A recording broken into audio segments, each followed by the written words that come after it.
じゃあ始まります。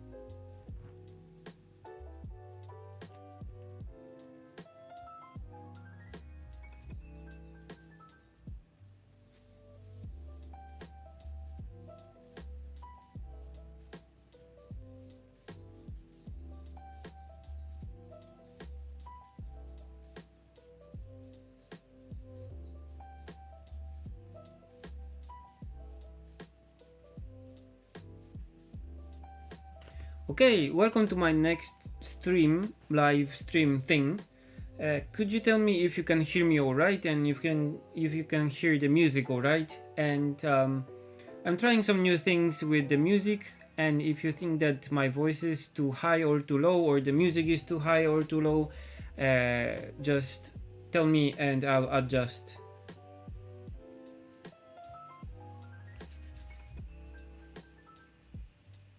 Okay.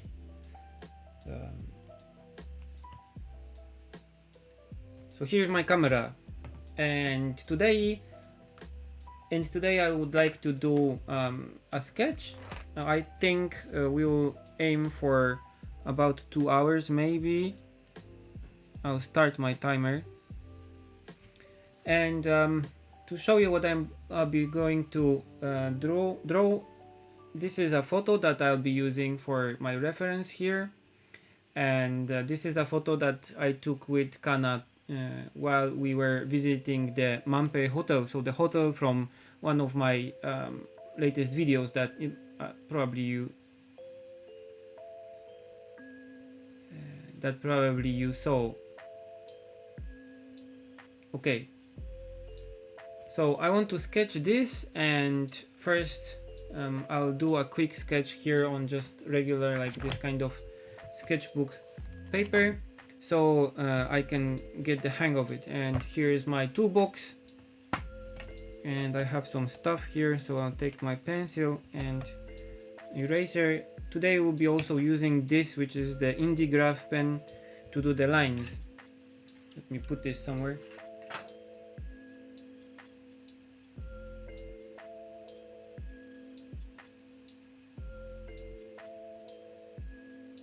You should hear me.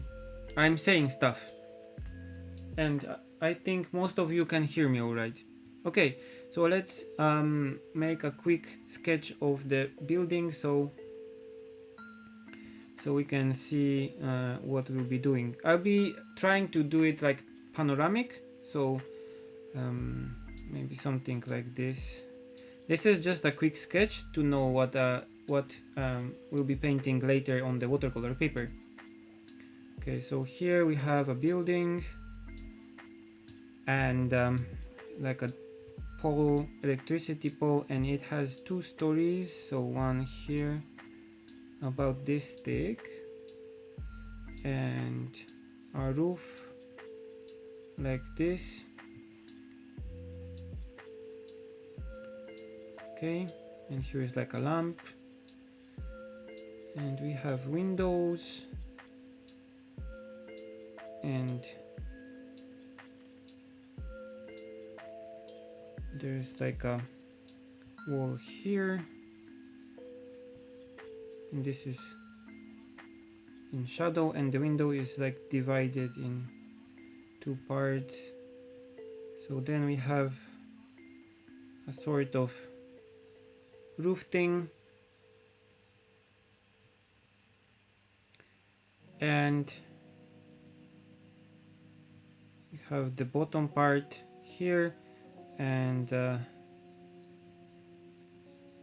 of this entrance, I think, to a garage, and the garage roof, which is sagging a bit, and kind of metal parts here,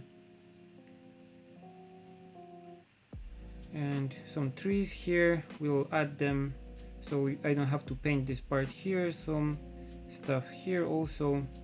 Here's the pole, and there's like a shadow here. Here's like a shop window thing.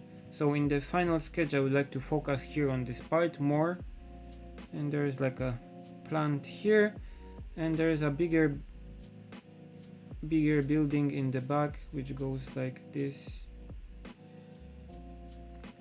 let me show you the reference file. You can see it from a different angle. Okay, I have few more photos of this. Okay, and like a sign, there's like a sign here.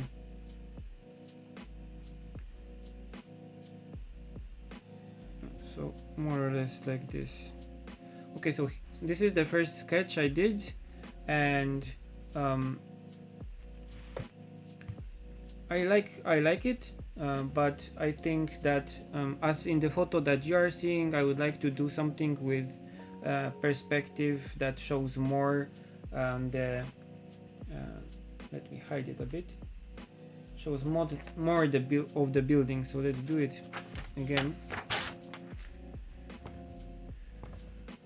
Okay, let me see if I can make. So I want to draw more of the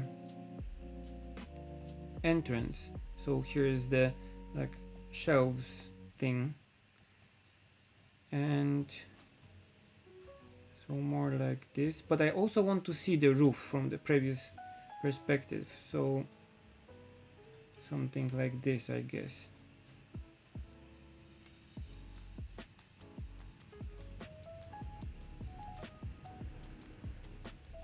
A bit more flat. Okay, and this part here, the window, the front thing. There's a sign here.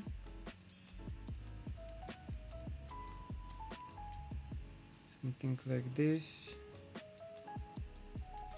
And the garage entrance with the trees here. 1, 2.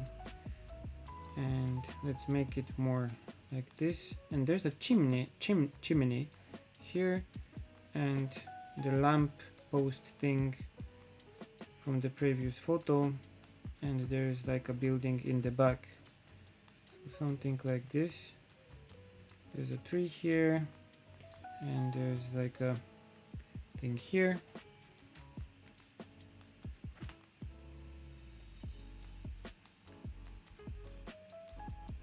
Yeah, I'm going to paint this. I have watercolors here with me, so I'll be painting this. First, we have to decide what we are going to paint. So a sketch is required to establish more or less the perspective and what we are aiming kind of for. Okay, so this is the main box in which we are going to closing the whole thing. So we'll be using this for reference when drawing. So okay, here's the first sketch I did. They are not so much different, but the front here is less visible because of the perspective. So we have a perspective here that's more like this, but I would like to show this part here more, this part. So I'll make it more like this perspective, which should allow us to add more details on this side of the building here. If we did it with this perspective, this part here would be too compressed to add more details. So we're going to lie a bit and make it like this. Okay. So we have the two sketches done, and let's switch to watercolor paper. Yay!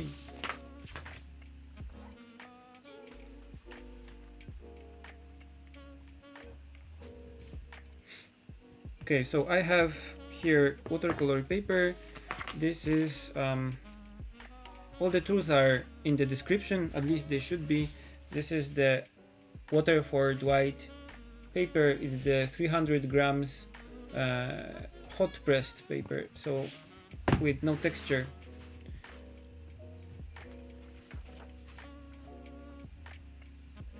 Let me turn off the okay, let's zoom a bit. Okay, and if I sketch with this pencil, it has really smooth lead 2B, so it's a bit too soft, so I'll just use a regular pencil. I have here the Tombow HB pencil, so it should be more harder and it should not leave so deep marks. Okay, so first, according to this sketch, let's make the box that will encapsulate everything that we want to draw. So we have so we are kind of sure that everything that we want to put in the drawing will be inside of the paper. Okay.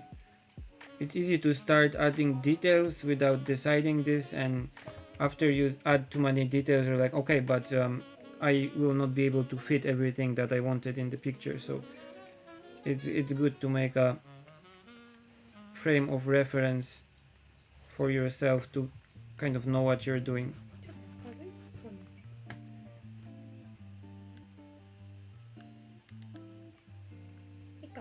Okay. So this left part here will be our shop, and this right part here will be the side of the building, and this part here will be the parking space. If I can show you the reference. Okay, so here let's try to add some things.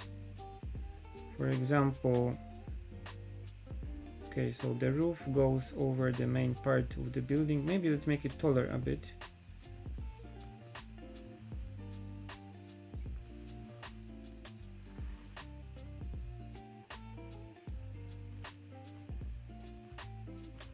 I used a lot, I'm taking questions, but I'm trying to concentrate also on the thing that we are doing right now, so I will not answer all of them, but you can just write.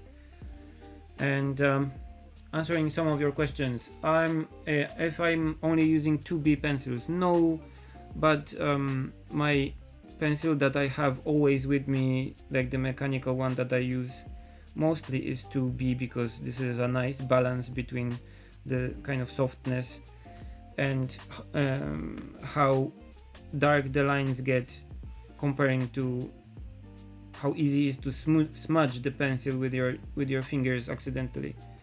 Okay, so here we have the roof, and it's not on fire. Yes, I know, I'm in this kind of age that I start making dad jokes, even though I'm not a dad yet. So forgive me.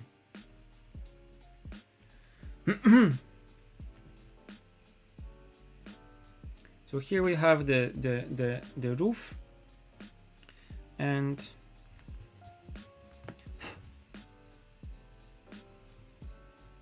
this part should be a bit longer.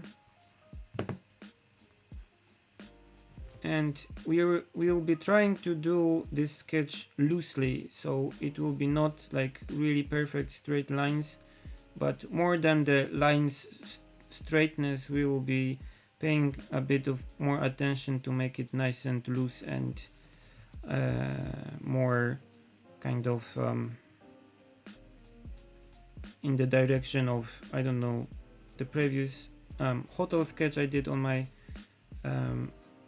YouTube account, or sketches of, I don't know, Hayao Miyazaki, for example. So I'm holding the pencil really far, and I'm trying not to put my hand too much on the desk to make the lines more wobbly, and I'm concentrating more focusing. Can you say in English I'm concentrating, meaning I'm focusing? I don't know. Either way, I'm focusing more on putting in the details in the right places than making it perfectly straight.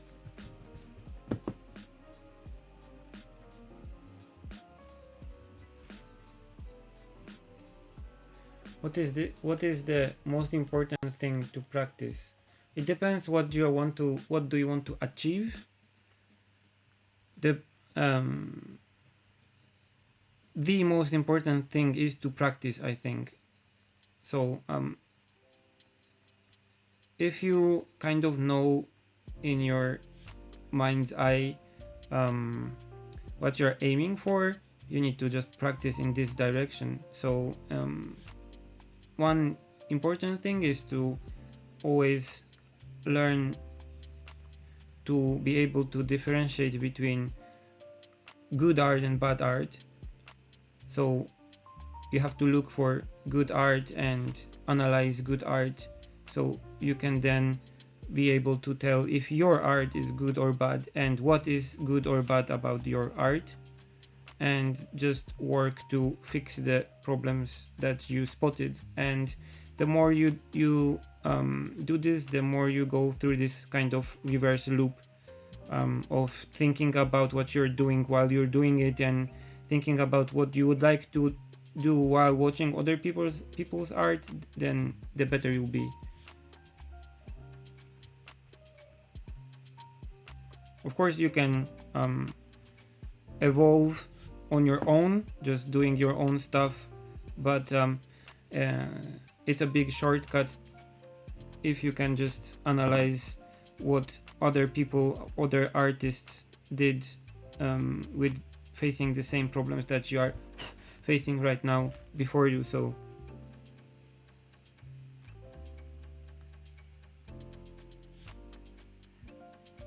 thank you. I always don't know if I can just say I'm concentrating or I'm focusing.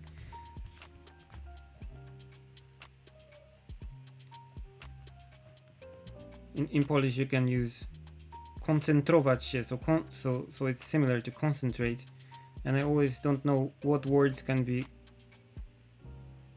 literally translated from Polish to English or Japanese. The Japanese also uses some words that are borrowed from English, for example. This is Tombow 8900 70th anniversary edition.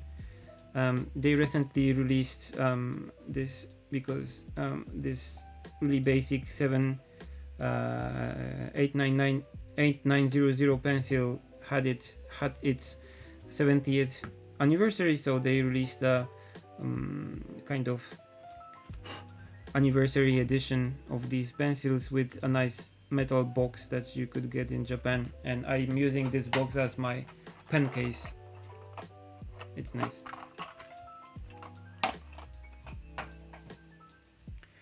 Yes, I think that erasing too much can hurt your hurt your drawings.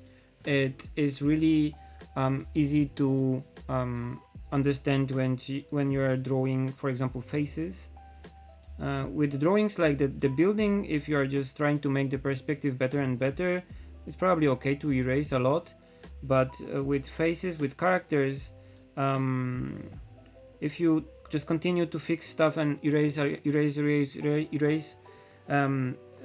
it kind of muddies the idea that you had in the first place, and it's easy to get kind of lost in the corrections. I often find that when I do a character and I start erasing a lot and fixing a lot, it's better for the design, for the character, to just start fresh, just draw it again, and just not erase everything and draw on the same place, even on the paper, but draw it just side by side in a new place in your sketchbook. So I think that yes, erasing too much can damage your original idea that you had, especially with characters, because it's with characters it's almost always like the first spark of kind of originality that is the most important thing in a character design.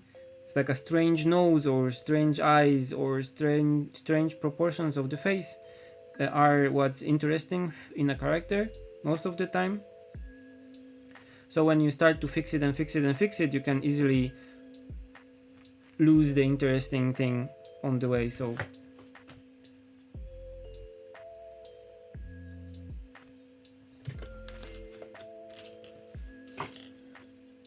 let me move things around a bit. Okay.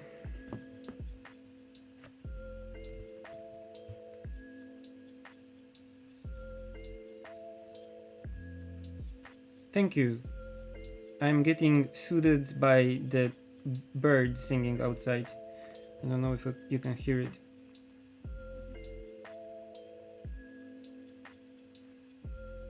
So for things like this pattern here, I want to make it kind of nice and even, so I hold my pencil more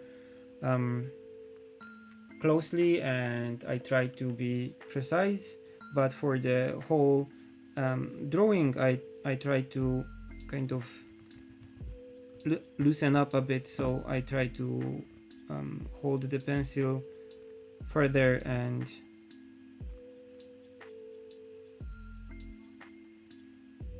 control the line a bit more so it's not so straight and at the same time not really interesting.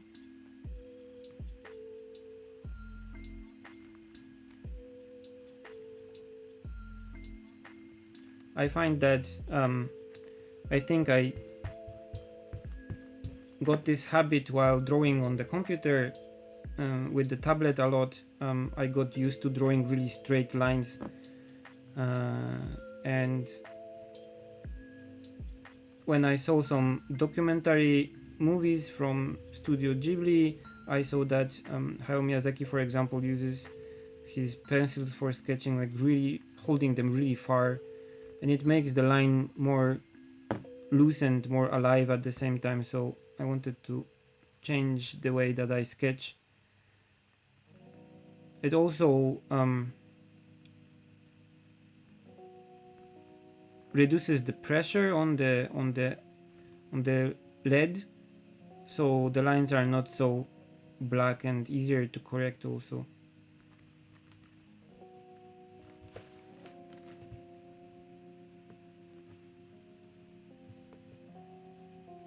Yeah, I'm happy that you noticed the music. I was told that the loop of few minutes that I had all the time on my live streaming was kind of boring, so I started to look for a solution for all my YouTube videos, and for now I'm testing this epidemic sound thing that allows me to use a lot of interesting tracks. And for working, like when we don't want to just listen to anything that's just anything, just we want to put some music on with Kana, we often listen to the chill hop kind of thing recently, just instead of radio, probably because we don't like if someone talks on the radio too much. So I was trying to put something similar here.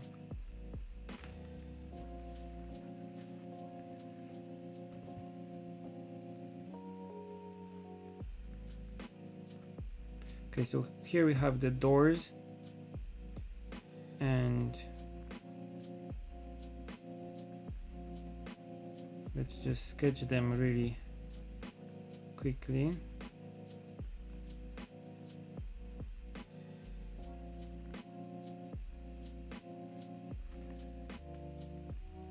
Something like this.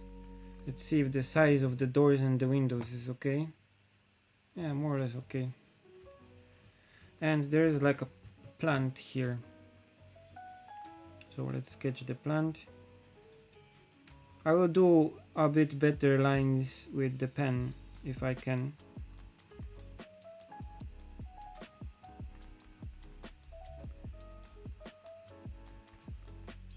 And there's a sign here. There's a sign here which is the fire tank mark. In Japan they have this round red signs that says fire hydrant, and it tells you where the fire hydrant or tank is.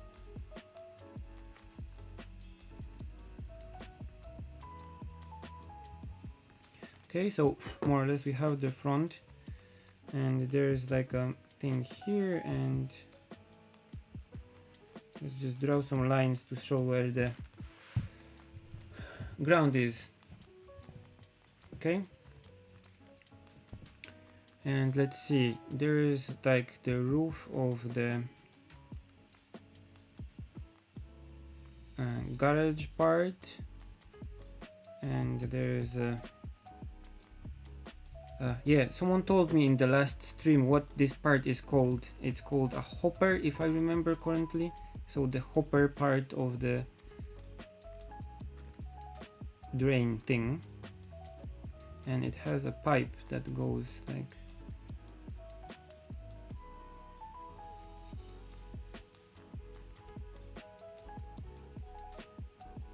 Do you have a favorite watercolor fine artist? Not so much.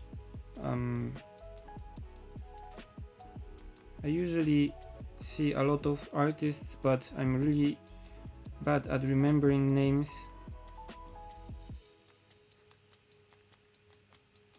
The one that is currently active and I can name is, of course, Joseph Zubkowicz or Zubkowicz. I don't know how do you pronounce his name in his language. In Polish it would be Zubkowicz, but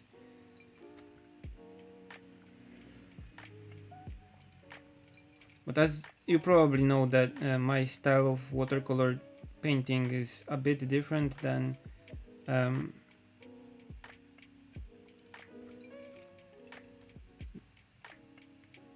this kind of fine art watercolor paintings and sketching. So probably my style is a bit closer to people like Oga Kazuo or Hayao Miyazaki, or from other people like Laura Heikala or Atelier Sento. Okay, so let's do the roof here.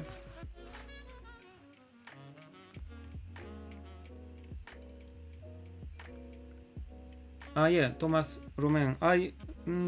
It's he has a bit different style that what I would like for my art, a more solid and less loose, because he has to do sketches and drawings and concept drawings for the anime industry, and they like when everything is nice and straight. So when he sketches or designs a spaceship or some anime backgrounds, everything is nice and straight most of the times. If I would have to mention an artist that from the animation industry that I like his works, I would mention the backgrounds for Ping Pong the animation and backgrounds for Tekkon Kinkrit, for example.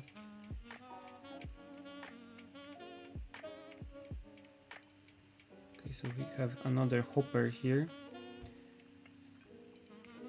thing, and this goes down and goes further down. Okay, and there's like a line here, and we have a window which is boarded up, but first we have a chimney. This is too big.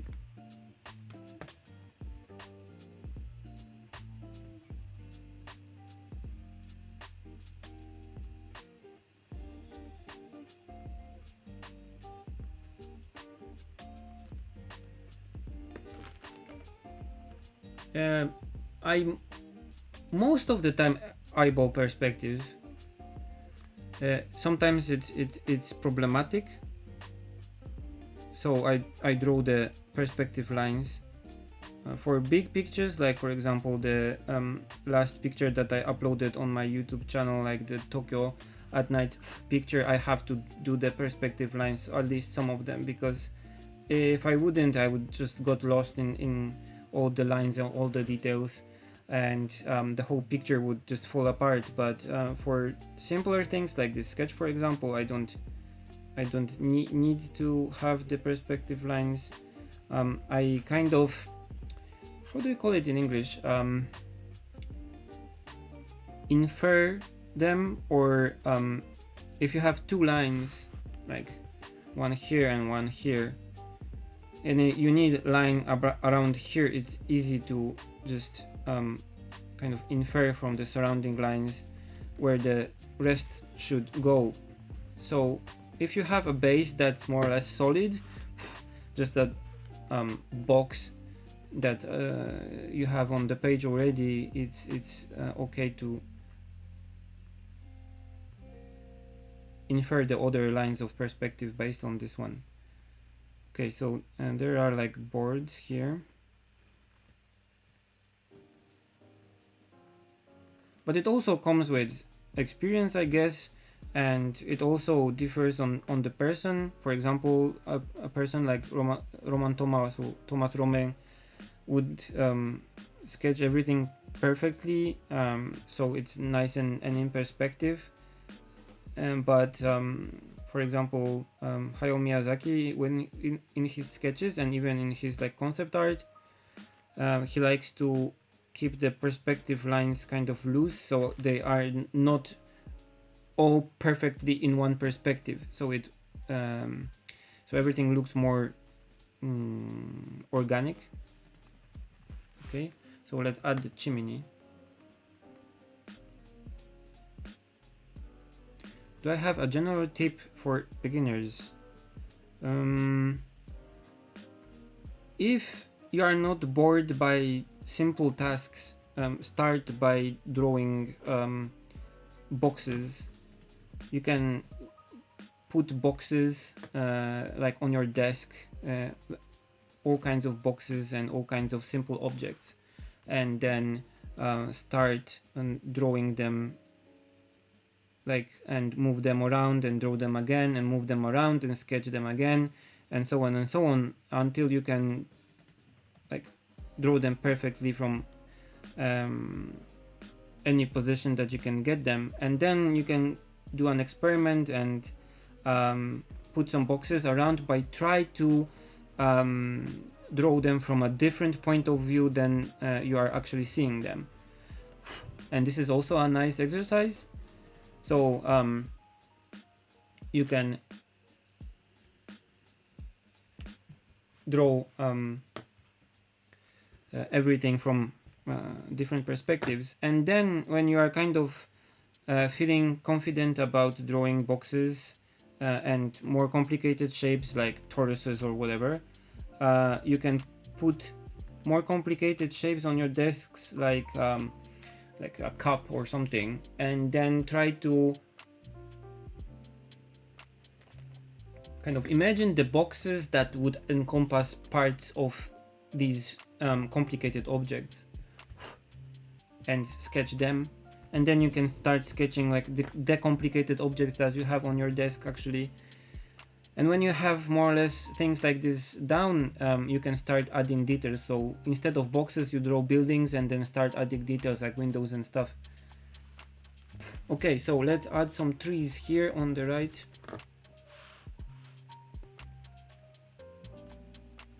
If you want to know how to spell how to say my name, just go to my website, and in the About section there's a play button, and you can push the play button, and I'll be saying my name like anytime you want, so you can check how do you say my name. And this is a question I got a lot, so I did this small script on my website, so you can check how to pronounce my name whenever you want.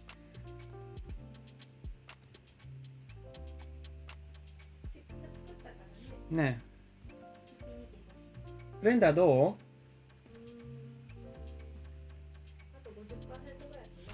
そっか、ちょい遅いね。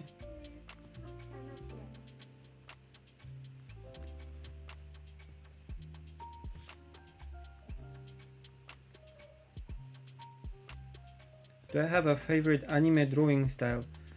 Mm, if it comes to backgrounds and stuff like this, probably I would go for things like Studio Ghibli style, or the style that was in Furikuri, like the more watercolory style.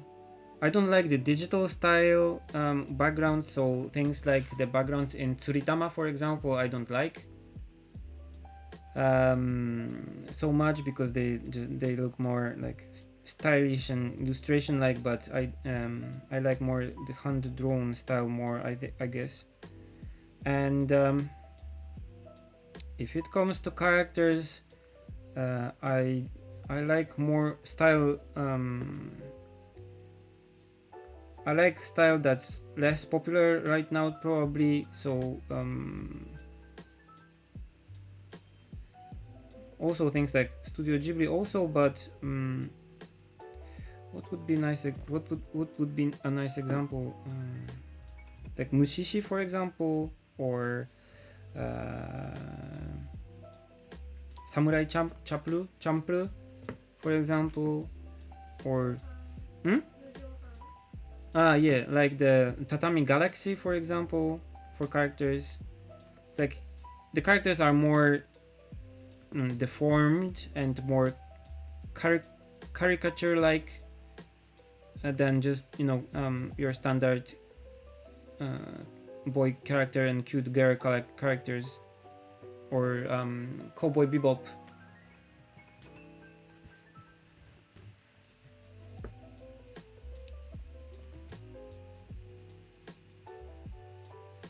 Okay, let's put a bit more details here. That's like a not bush, but thing here, and there's another parking thing here. Let's zoom a bit.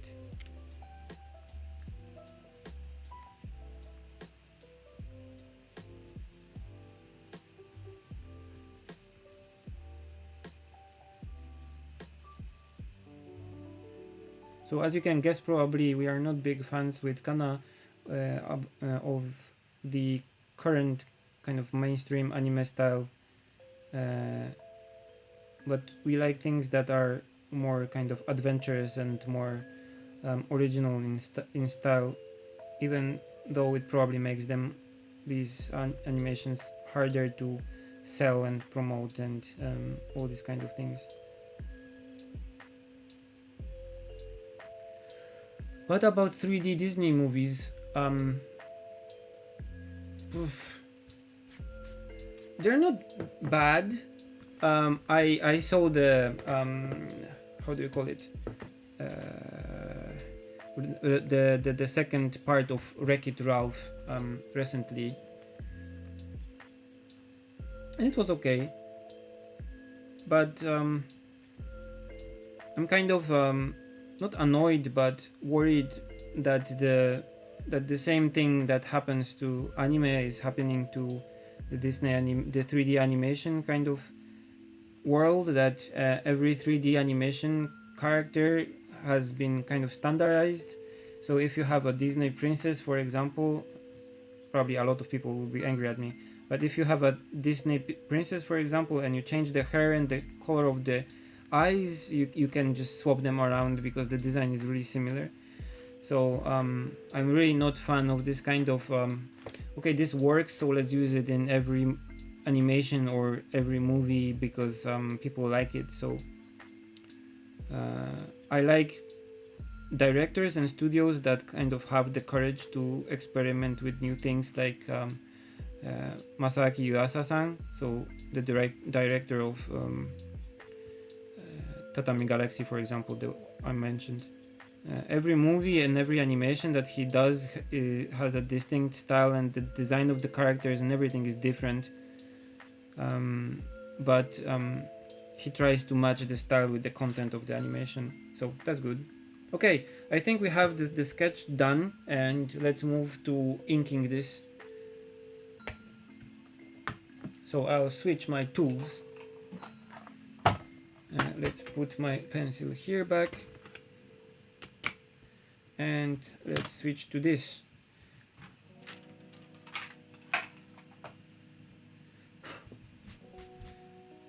So this is the IndiGraph pen that I have been using already in some of the videos that you've seen, but this is a bit different because I got in contact with the maker of the pen. It's still in the Kickstarter, I think, for a week, and he gave me a different tip for the pen because the tip I was using before was a bit too thick for me, I guess. So he got me the fine tip, extra fine, also to check and to use in some of my drawings, so he can get my opinion about if it's working well or not. Okay, and even though this ink is waterproof, I'll try to start from the right upside so I don't smudge the ink by accident with my hand. And as you can see, this tip is really fine. This is the extra fine tip, so it's really different from the medium one that I was using before.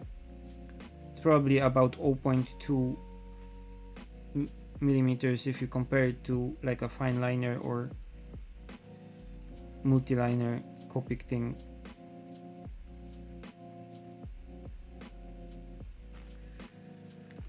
Okay, and also this pen is also nice because I can hold it really far, and so the line is more wavy and not so controlled. But more than the line kind of straightness, I'm trying to focus on the shape of the things here. So I'm trying to recreate the thickness of things and how they are connected and how they are kind of held up to the building. So here when we have this pipe, for example, it has this mounting points that hold it up to the building. And I think for all of you who want to paint architecture or backgrounds, this is a really important thing to remember also. Is like the more details you put into the picture, the more realistic it will become. Of course, you have to decide where to stop, not to put too much details because it will be too crowded and it will be just a copy of the photo. But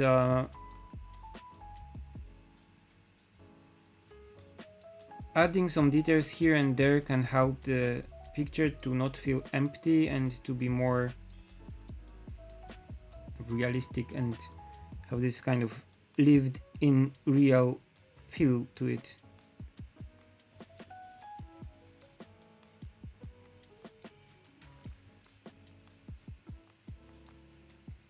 You don't have to be accurate like 100%, but adding few details here and there can really help to like add realism to a picture.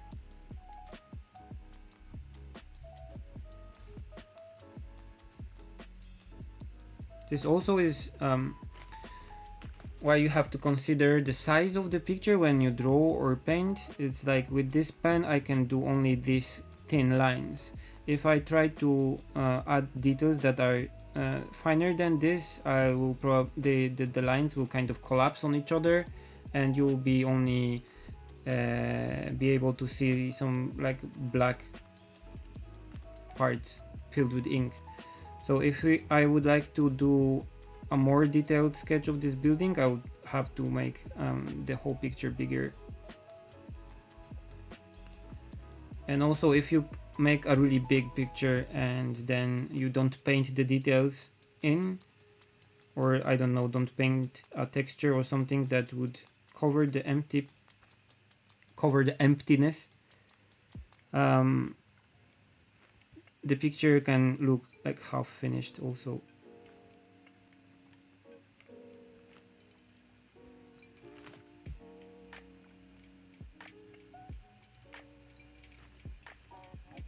Okay, so if you have any questions while I ink this thing, you can ask me in the chat.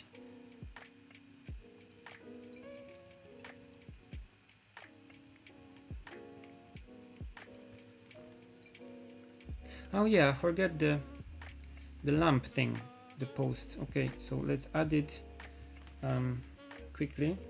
Where I have my cup of the... I think from what I saw, because I met the creator of this pen actually last week, because he came to Japan, and he showed me the development that he did on the pen from the version that I have to the newest prototype that is on the way for the Kickstarter backers, and I was surprised how many nice little changes he did to the pen to make it even better. Like, I don't want to spoil the surprise or his secret, so I cannot tell you, but I think that he listened to a lot of the small things that I told that were kind of irksome about the pen, so the pen would be better in the final version than the one that I have here even now. And the pen costs about, in Japanese money, about 9,000 yen, I think. And from what I experience, good quality mechanical pencil in Japan can cost like 7,000 yen or something like that. So the price is kind of similar. And here you get a pen that's made of aluminium, so it should not go bad. It uses high grade parts that you can replace if something breaks. You can order the nib, you can order the cap and the all the parts separately. It uses a cartridge type that you can just buy in the shop, and you can also use it with the standard converter that allows you to use any ink, so you are not limited with any type of cartridges. So I think for a pen that is meant to be used as a kind of workhorse for illustrating like every day, a price like this is not crazy. It's just right, I think. And the creator of this pen told me that if the Kickstarter is successful, I mean, it's already successful, but after the Kickstarter, if they manage to make more of these pens, maybe they will be able to make it a bit cheaper also by mass producing it. But I think that even now, what he offers for the price is really nice. Of course, it depends if you are going to use it, because if you are just buying it as a novelty, a pen that maybe you'll use or maybe you won't, then it's expensive.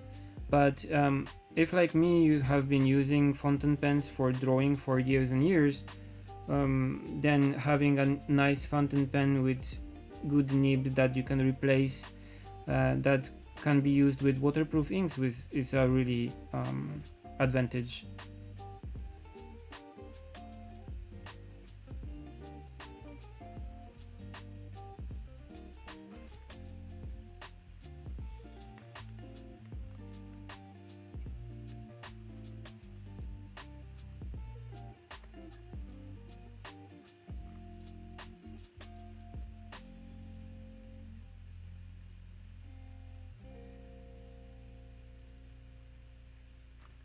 Okay.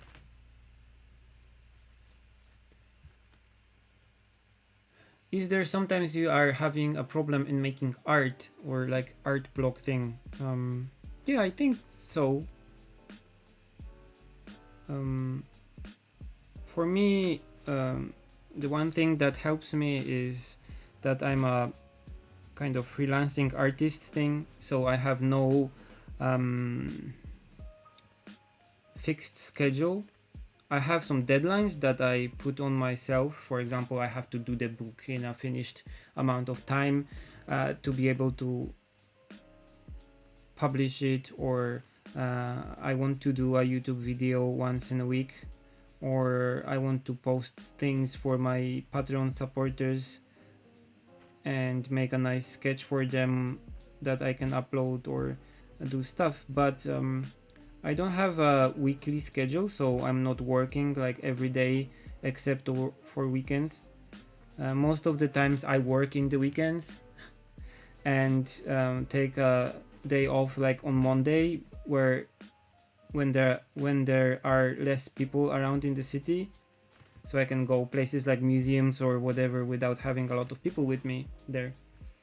So having a flexible schedule like this also helps with the art block thing, I think, because if I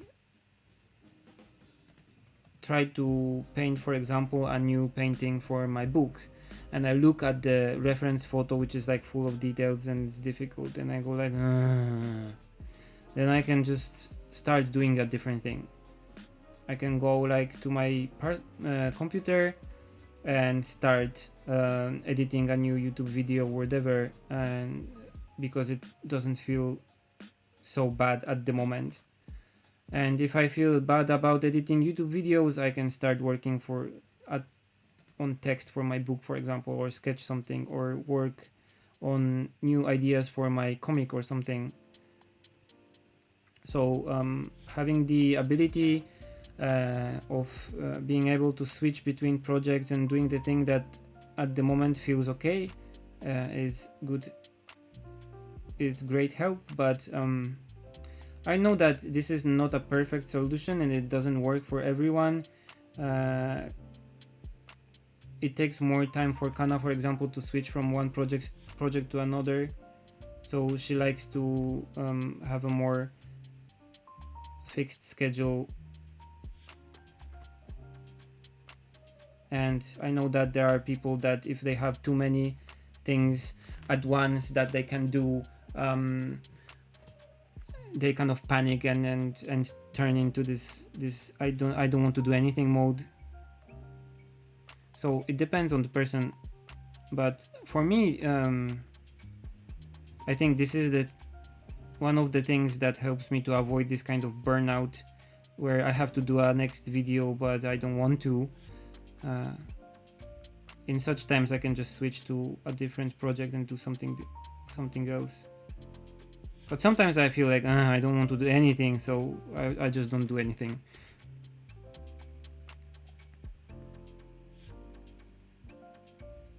Also, like having the ability to test new tools is kind of invigorating for me. I know that some people, if they have to test something new or use a new piece of software or do things that they don't know exactly how to do, it's really stressful for them. But for me, like having, for example, to learn how to use, I don't know, Apple Motion or Final Cut Pro or whatever, is a bit of also kind of exciting thing.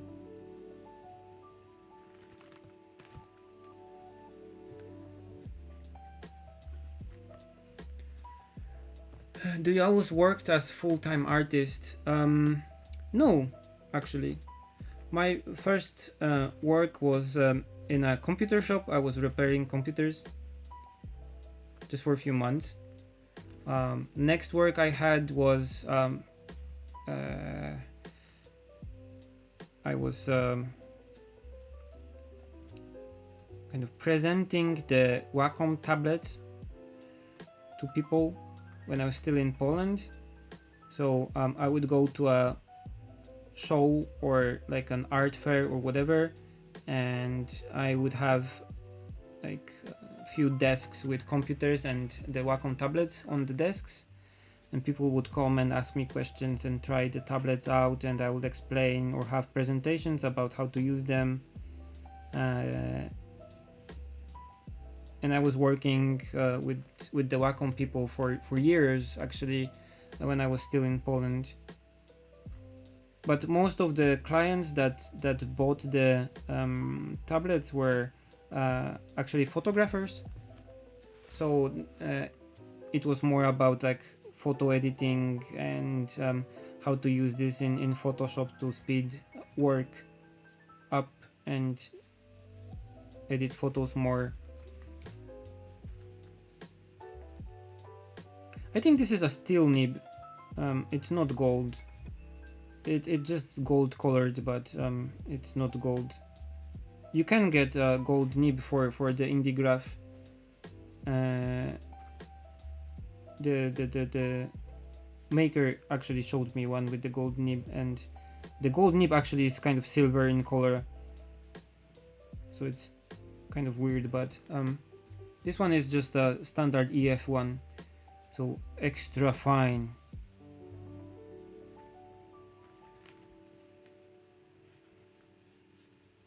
I have some ideas about a new book after Tokyo at Night.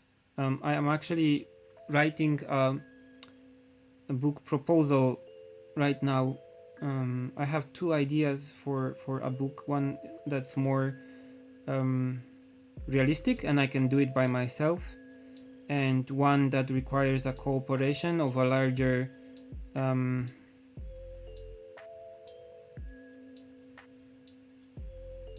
let's say studio or company, group of people.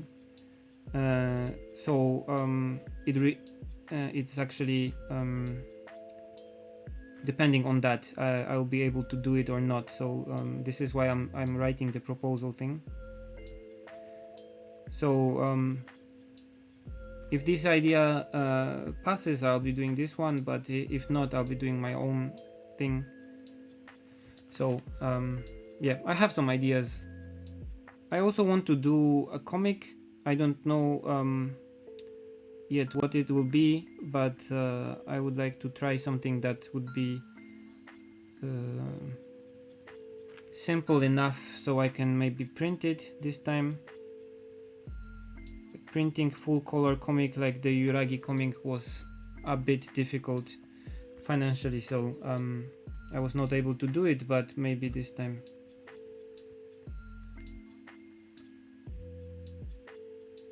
Yeah, foods are interesting. I'll maybe try to do some foods. Kana is doing a lot of foods, so I feel kind of inferior to what she can do. なんか水彩で食べ物とか書かないのかなって言われて、もうかなちゃんがもういっぱいやってるから、なんか僕も食べ物やり始めたらどうかなっていうこと。If you want to see a lot of nice illustrations and animations of foods, just check Kana's channel, and I don't want to compete with her about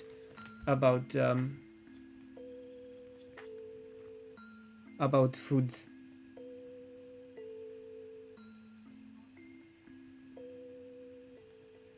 Okay, let's add some plants here.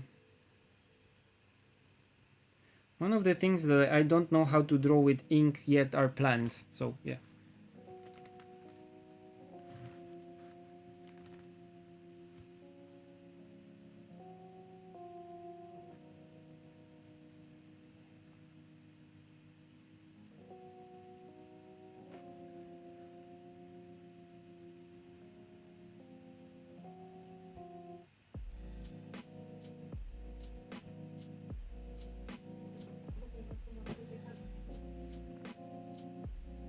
止まったの？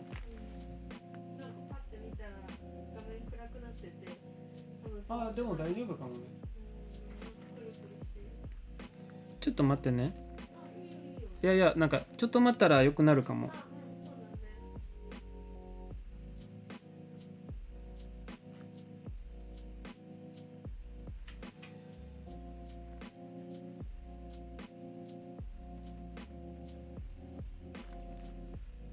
僕がいつもやってる動画より長いからね、これ。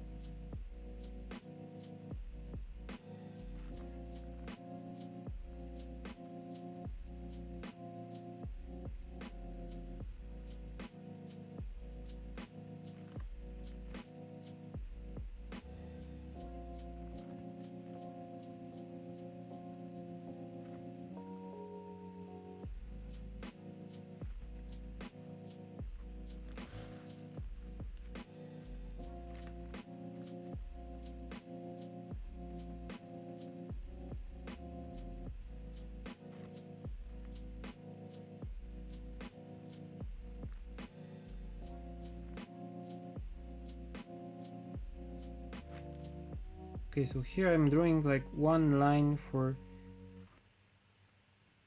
the side that is visible and two line that is invisible, and two lines for the side that is visible, so it gives this kind of 3D effect. And also for the insides, let's put a line here. どう？ああ、やばい。悲しい。諦めたい。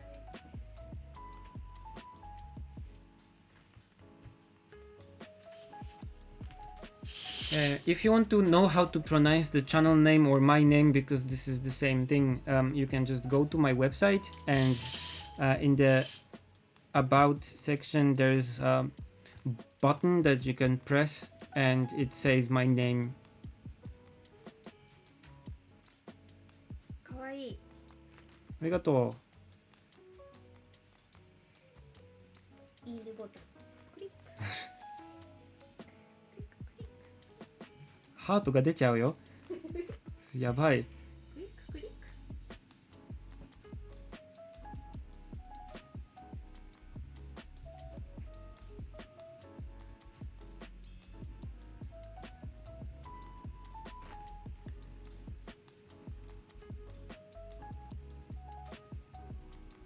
Just on, if you want to see Kana's channel, just look for Kana Urbanowicz on YouTube, and you will find it.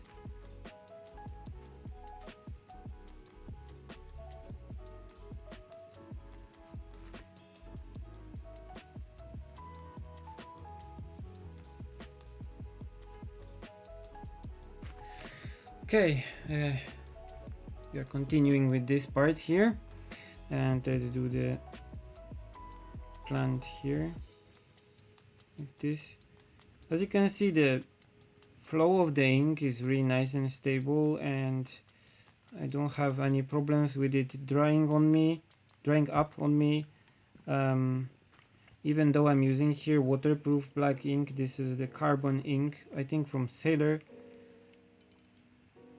If you leave it without the cap for too long, it dries up on the nib, of course.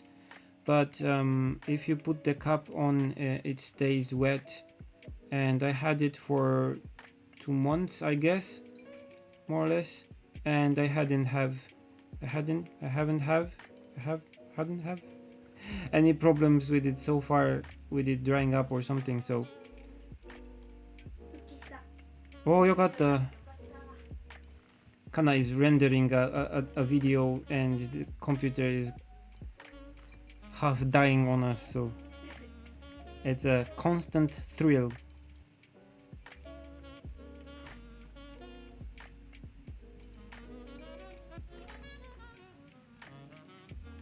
How to start living in Japan as a foreign artist?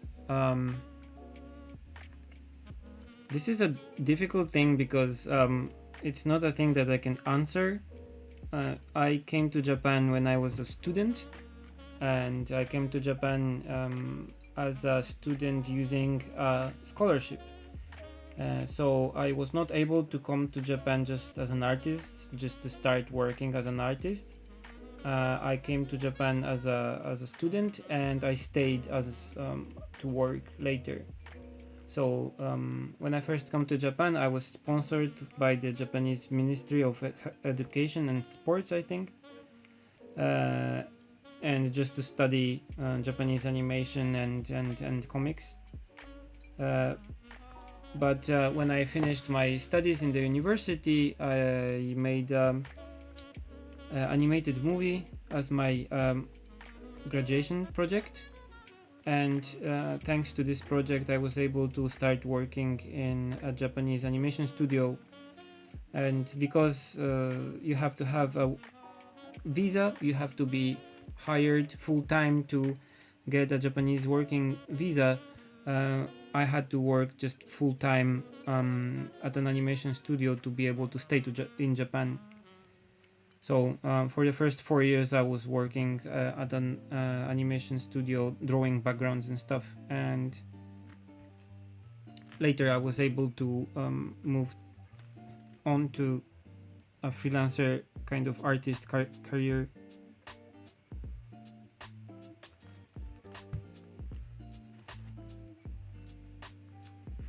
Welcome to the club. I don't know how to do plans and stuff like this either really well. This is one of the things I will have to learn and train when I have some free time.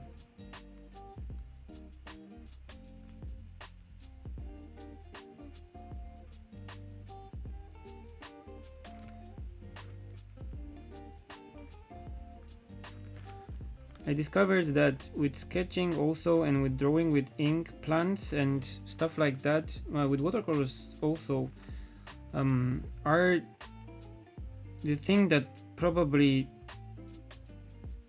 is the most problematic and difficult for many artists. And even if you look for good trees in watercolors, for example, good trees in painting in general, it's hard to find something that is like, wow. You can find really good buildings, but plants are, depending on the style of course, are harder to find good references.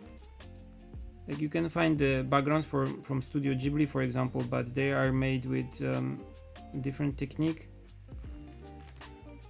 So I think plants are the thing that is the most difficult to learn probably. Okay, I mean like realistic ones.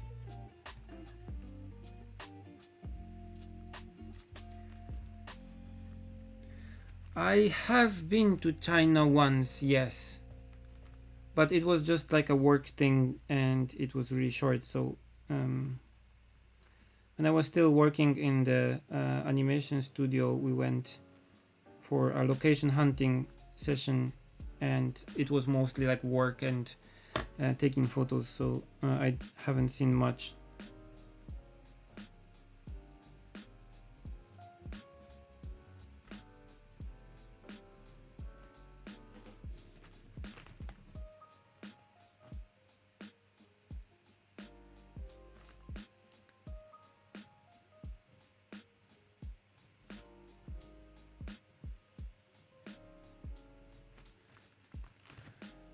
Okay.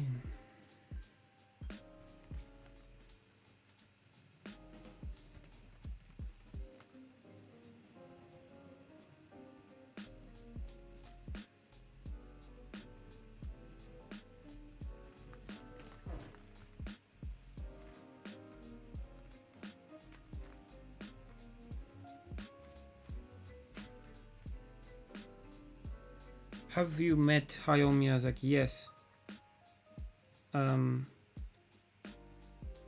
Once I met him and once I was in close proximity to him.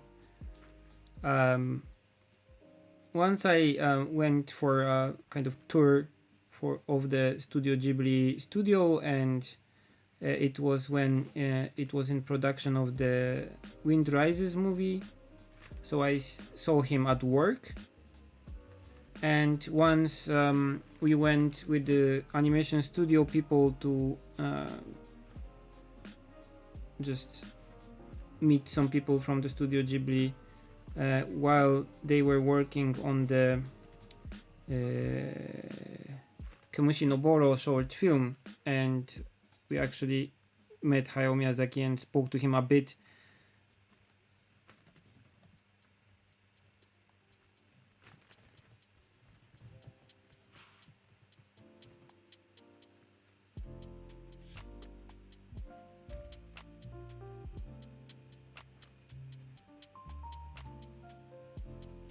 So why I like fountain pens is like, even if you are drawing really fast, if the fountain pen, the flow of the ink is good, it will not break the lines, and the line will be nice and black. But if you are doing the picture with felt tipped pen, so like multi-liner, fine liner, how do you call these in English? Because Copic calls them multi-liners, but you can see like fine liners or felt tipped pens. If you start doing the lines really fast, the line can just break, and they are not so black. The ink is not so black. Also, if you compare it with good waterproof ink like fountain pen ink, you can see that the line is not really black. It's just more like dark gray. Yes, meeting Hayao Miyazaki and all the Studio Ghibli stuff was amazing. I was able to ask some questions, for example, to the background director about how they paint things and what tools do they use, and about some questions that I had about the how to paint with poster color paints, because I had no one to ask, and I learned a lot, I think, but we were probably too excited because Hayao Miyazaki evacuated himself from the room. He was like, "Oh, just stay and ask questions and chat, and I'll just go to smoke or whatever," and he just left because we probably were too loud.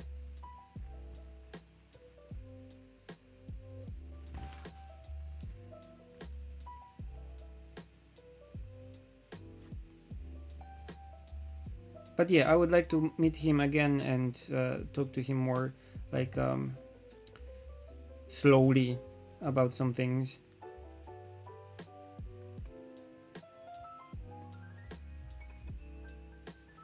Okay.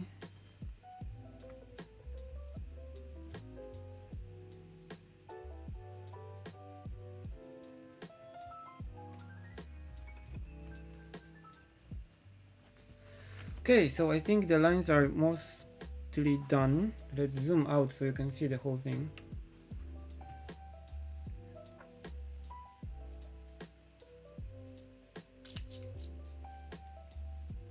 Okay, so this was the IndiGraph pen. Okay, let's now erase the thing. Let's take a bigger eraser.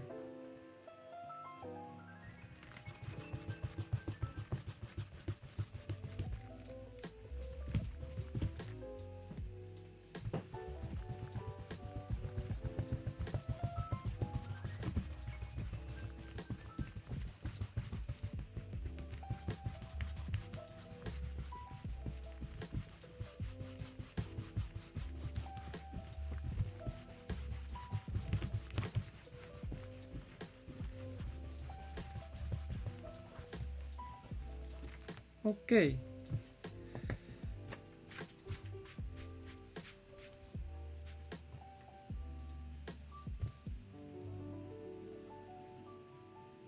I don't think there's a difference between the black one and the white one.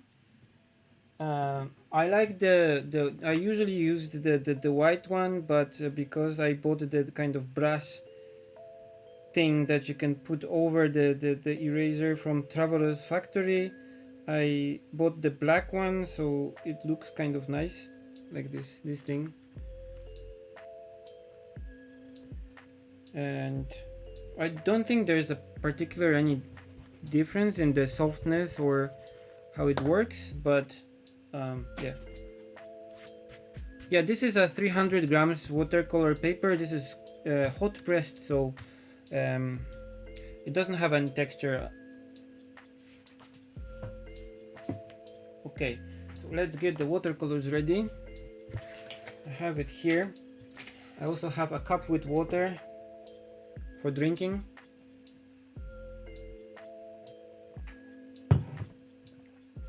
And today we'll be using these, which are the Mijello 26 color set straight from the box. So this is not custom colors that I chose, just the 26 color set of the pure pigment line. So these are only single pigment paints. And I have my brushes here, which are all the soft Aqua Raphael brushes. All of these things are described on my site. And no, this time I'm not preparing the paper because I'm not going to use so much water. I want to have this sketch kind of simple, so I'll be not using a lot of water. Not like complicated washes, I guess. I hope. So this will be more like this kind of rough Ghibli style sketch. I hope. Okay, let's start painting. And I'll paint with a biggish brush. Too big? Let's see. Too big. I want to paint with a biggish brush to not to overdo the details. So this is number 8.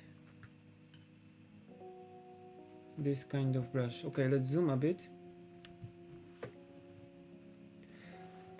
Usually I would take the paper from the block and I would stick it to a board with masking tape. If necessary, by necessary I mean if I would expect to be using a lot of water and complicated washes and doing like crazy stuff on it, I would probably first wet it thoroughly and let it dry once and then put the tape on to kind of stretch it and so it doesn't bend and so much when I put water on it. But usually I just tape the paper to the board.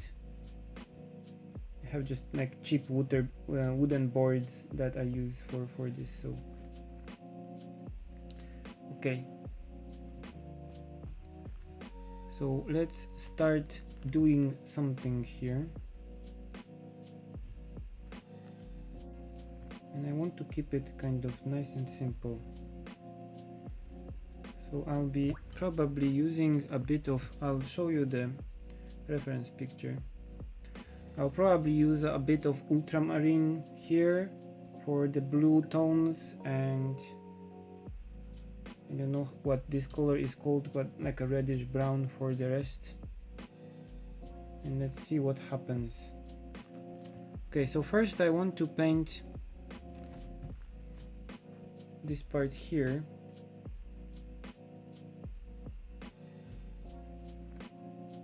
The left part, because the part over here will be in shadow. So first I would like to paint this part in front, and let's start with the brightest parts. Okay. I did a stupid thing because I didn't test the ink beforehand. This is an ink that I used many times, but I replaced it in the pen and I haven't tested it, and I'm kind of worried if it will work okay, but it seems to be doing okay. You should always test like the stuff that you're going to use before you draw everything. どう？結構遅いな。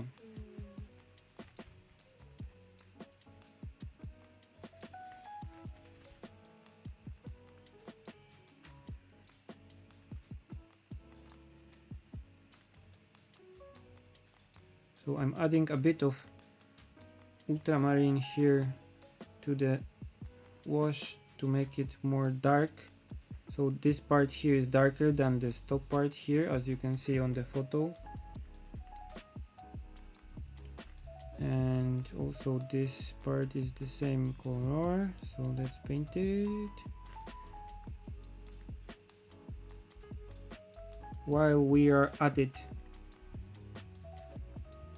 I like to add a bit of color here and there on the wash so it's not flat and it has a bit of variation.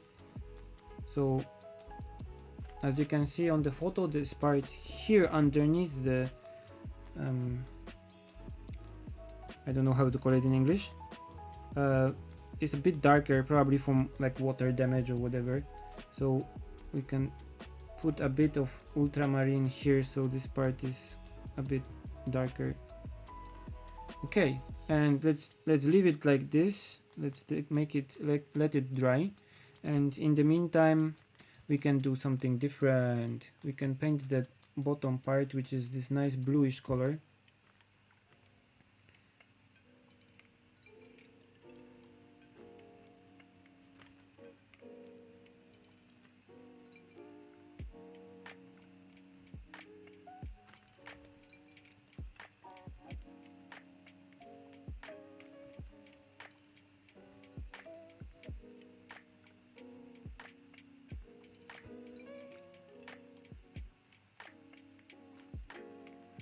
Okay.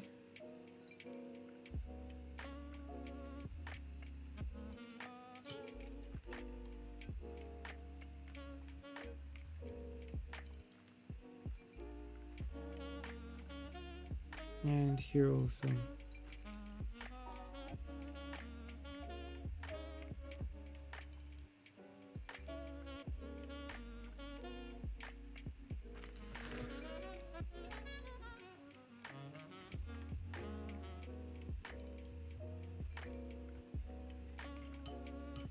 And the roof is kind of green, and the only thing bad about this set of watercolors is that the greens that are here, because this is a single pigment watercolor set, they are not really kind of realistic, so not really a color that you can use straight in your painting. So I have to make the green using some yellow and some blue and some of the greens that are here, so I can use it. Green paints are kind of difficult to make, so usually they have two or more pigments in them already. So in sets like this, which are single pigment sets, it's difficult to get nice greens. So most of the times you have to kind of make them by yourself. And I'm trying to color it kind of roughly, so the color is not perfectly aligned with the lines. But this is a part of the plan. This is all part of the plan. Okay.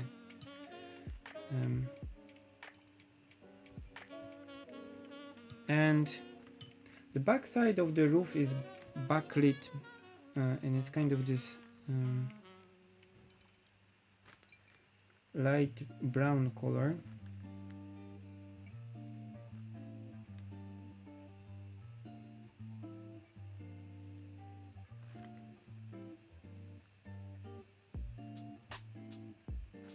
Let's paint it this, and let's make a smooth transition to this like dull blue, and let's add a bit of red to it here, so it has this kind of pinkish hue while it goes into the back. Okay. I chose the Mijello today because it may be just my feeling, but they kind of feel lighter and more transparent than the Schminke, which means they probably are better suited for light sketching like this. So sketching where I'm not like putting heavy washes down, and everything is kept more or less transparent and nice. Not so like heavy. If this was Photoshop, everything would be like 10% of opacity. So I think the Mijello are kind of Mijello are better suited for this style of painting, I think.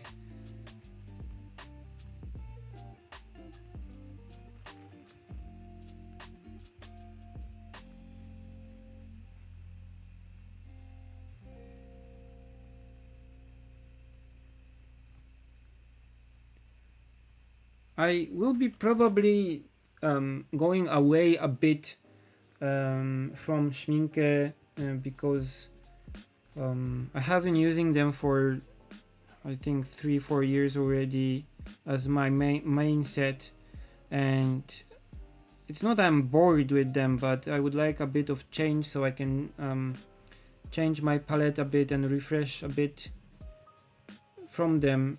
And I want to do more things with the Holbein watercolors, the same one as Hayao Miyazaki uses, and I want to also make better use of the Mijellos. I always read it kind of in Polish, Mijello, but I think it's Mijello. Okay, so let's make this part a bit darker because it's like in shadow.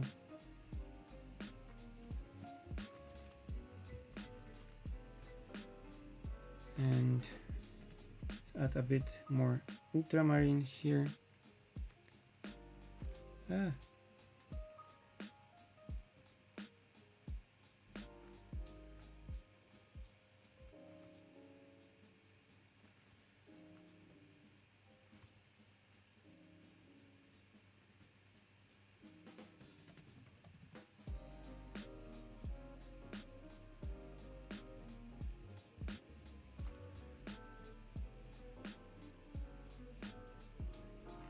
Like this.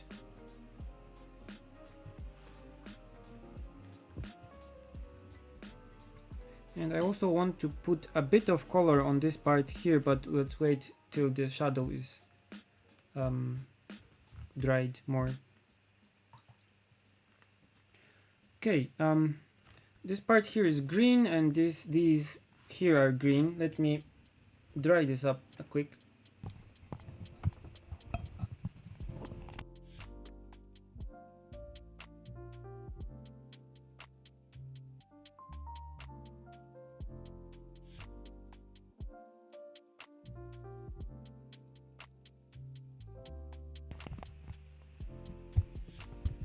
Okay, I found a mute button on my mic, so you don't have to listen to the hair dryer of doom.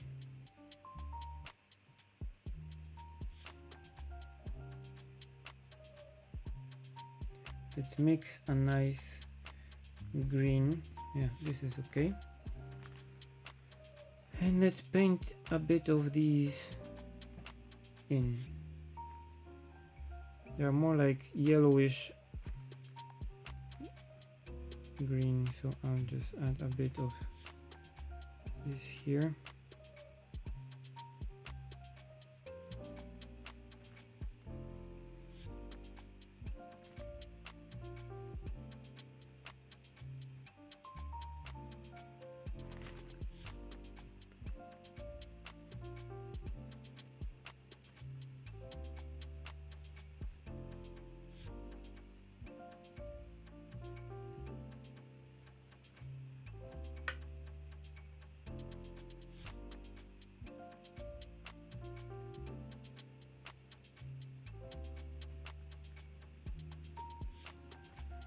Okay.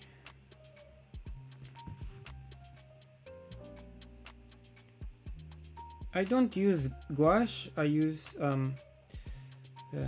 poster colors sometimes, but mostly I like acrylic gouache. So it's like gouache but waterproof when it's dry.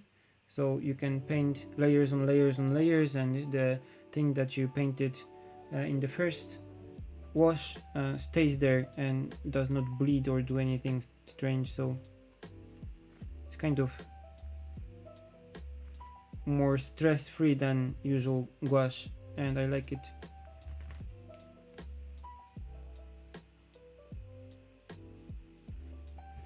Okay,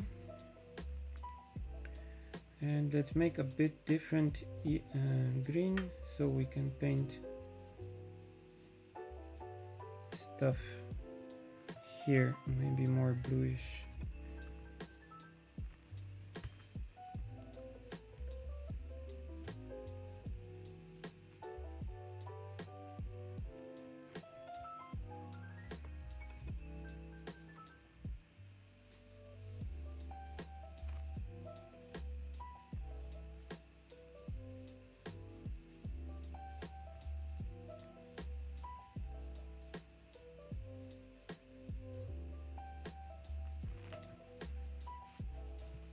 Okay.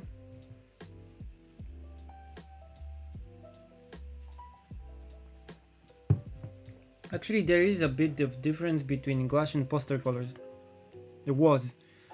Um, Originally, colors were meant as production paint, so paint that is used for making things like backgrounds for animation, and not meant for display. So these paints were using pigments that were not meant for like being displayed, so they were not light fast and not really good for using for general like works.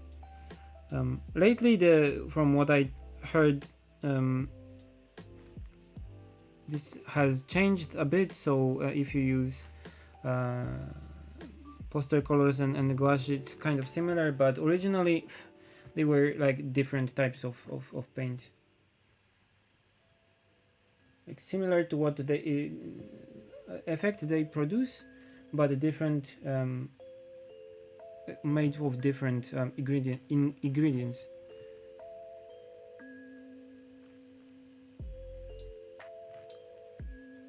I was wondering myself what is different between like gouache and poster colors.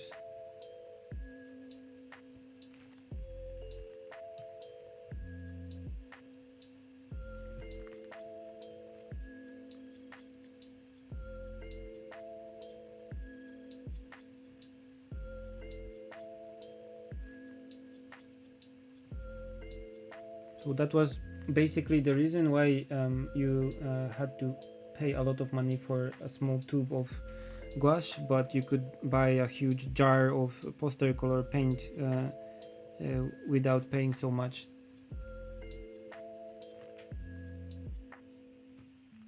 It's probably similar to the difference between like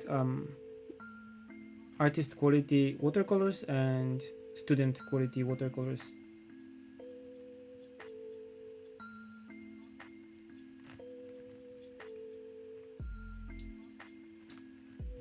This is too intensive.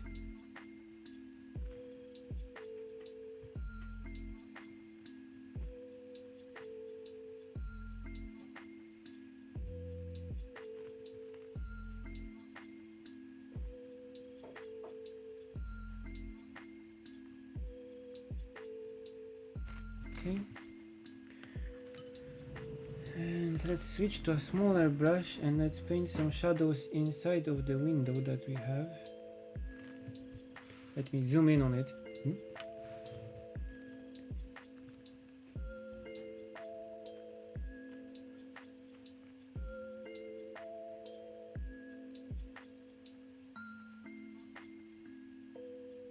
We have some curtains inside, so to be like two layers of shadows. The first is to show that there are curtains inside, and then I'll add a shadow from the window frame. Let's put a bit of color on this part here so it's not like perfectly white.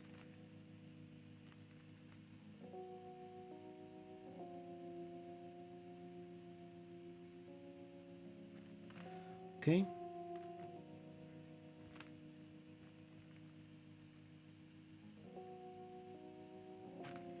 And for highlights like this, I try to leave a bit of white on the edge, so it looks like there's like a highlight, a metallic highlight here.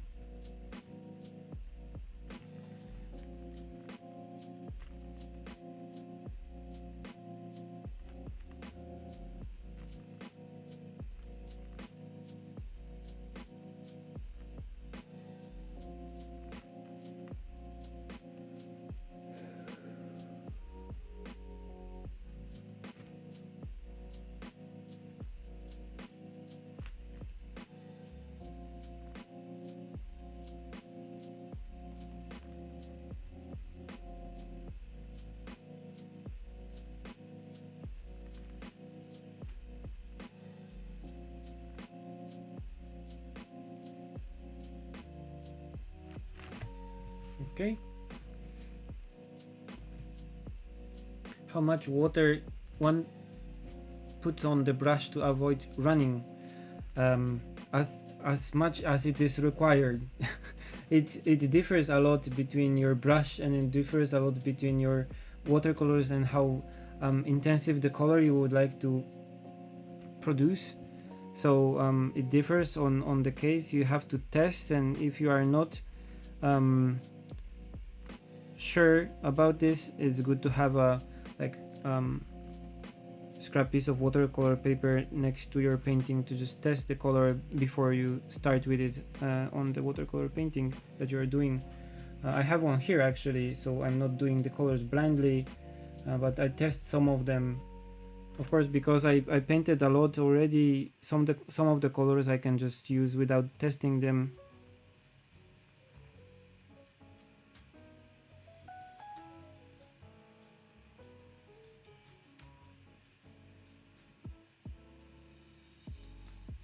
And also because this is just a sketch, so I don't have to be so perfect with the colors.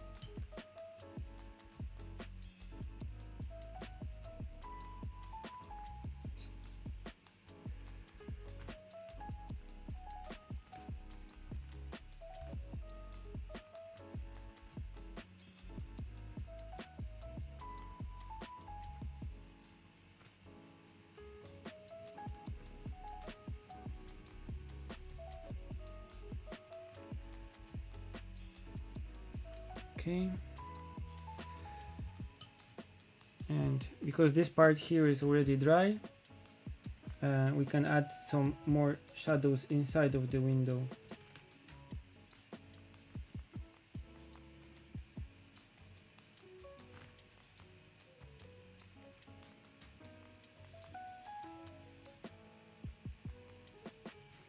So shadows from the top part, top frame, and some shadows from this crossbar here.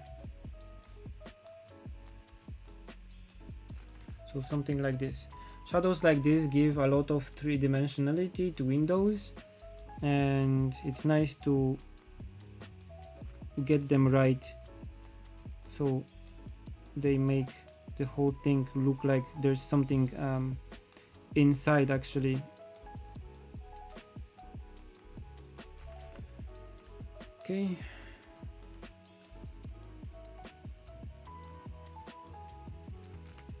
Let's zoom out a bit.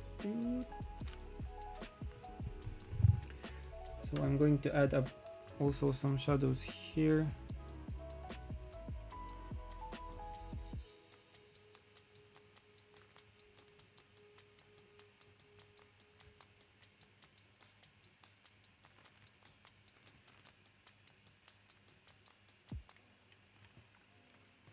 And on the photo, the whole thing here is in shadow, so there's probably a building that drops a shadow on this building that we are painting. So let's do something similar to this.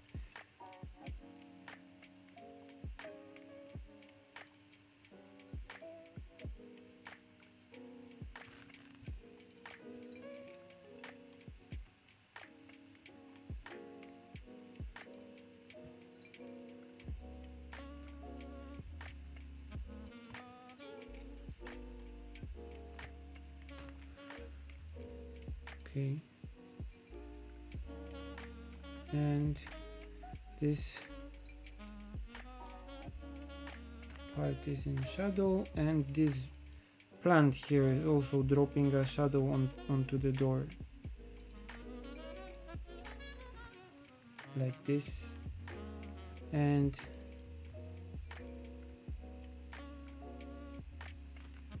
here. Okay, so this is starting to look a bit three-dimensional, I guess.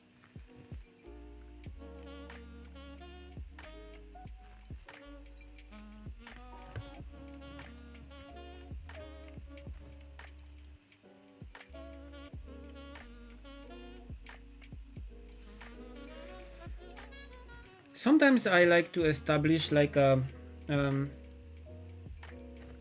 overall look and then go for the details. If I have a sketch that I'm not sure about, or painting that I'm not sure about, I sometimes do like a sketch in Procreate So I would make a photo of the lines that I already did, and then I would color it really roughly in Procreate to check if the colors that I have in mind will work or not. So sometimes I would do like a test version before I go with the final thing.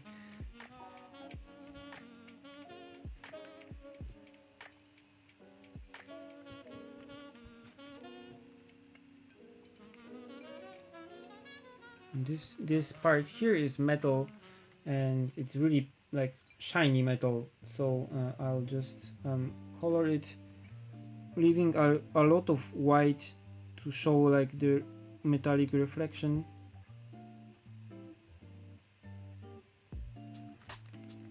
And sorry, the higher it gets, the more bluish it becomes, because probably it reflects the sky.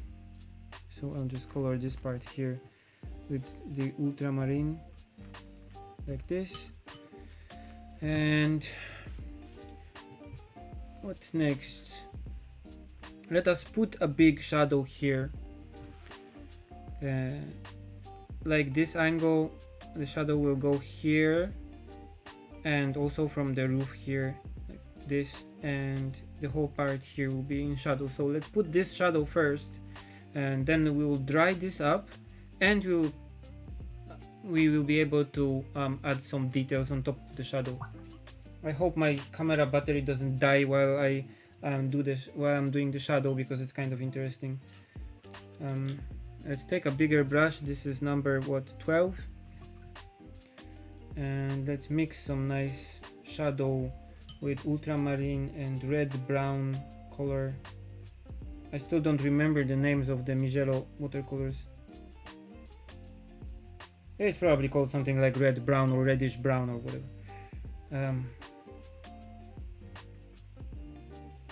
Okay.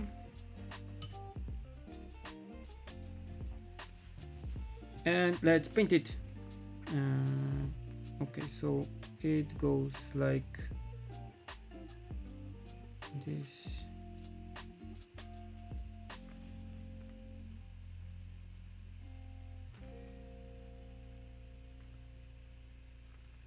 And from the roof,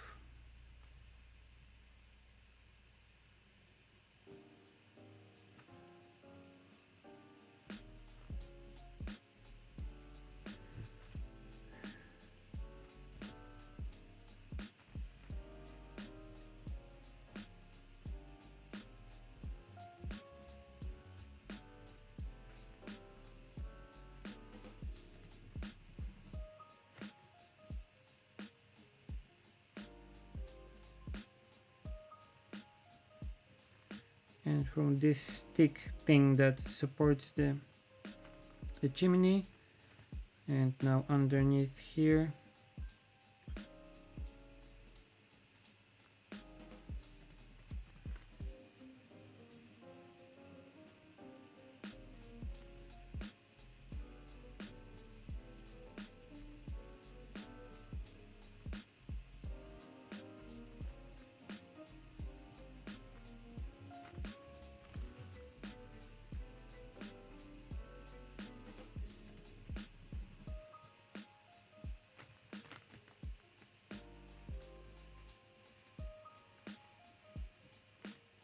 I'm trying to vary the color of the shadows a bit as I go, so it's more interesting.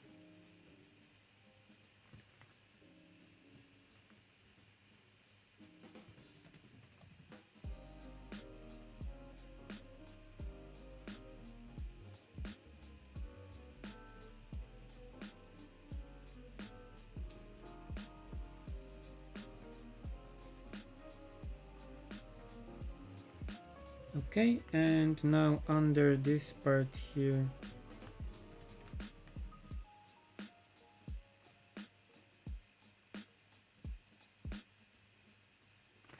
now take a smaller brush, and when this is still wet, I'll put some lines like this, which are from the kind of, I don't know how to call it, wavy iron, from which wavy metal plates from which this part is made of.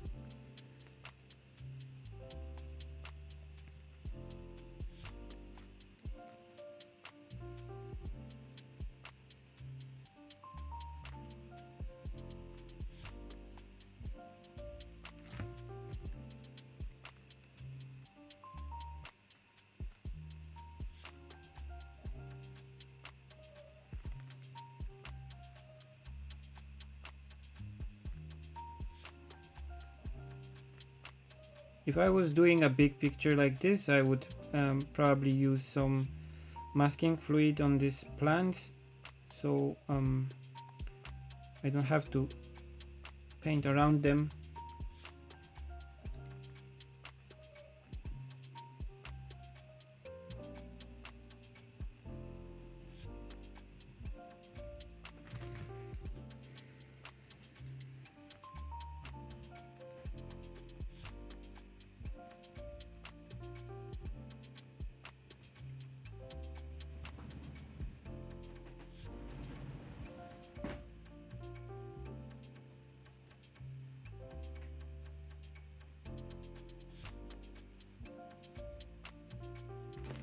Okay, so like this, and there's also a shadow here, and this part of the plants is also in shadow, so I'll make more shadow color and color them in here.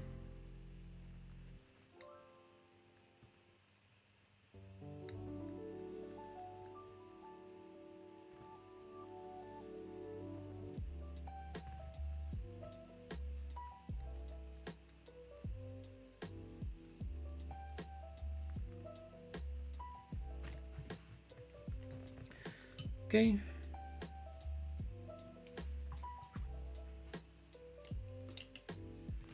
And now we can add some details while I after I dry it, so we can add some details here.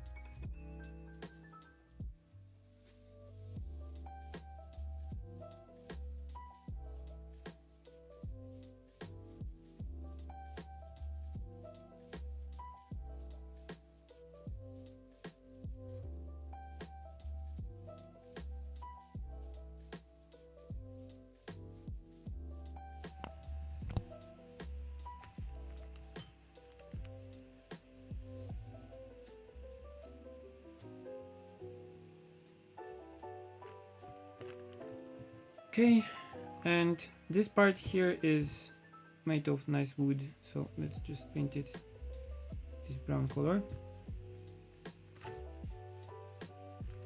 It's not dry yet perfectly, but okay.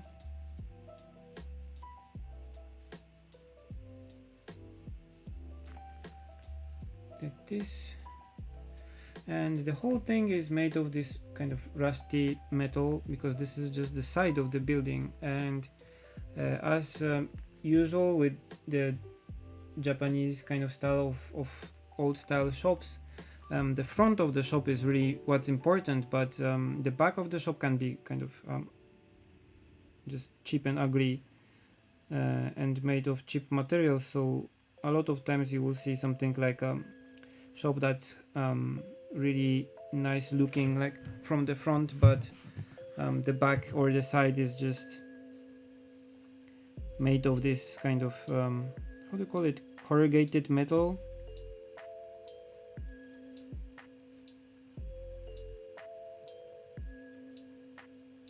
That most of the time is like rusty and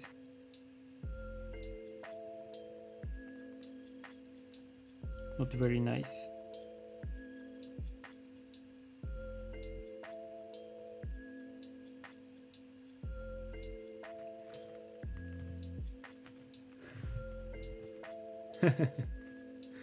I'm trying to do this kind of fast and in a sketchy style, and I'm paying more attention to the overall kind of atmosphere of this than to be like perfectly realistic with the shadows and everything.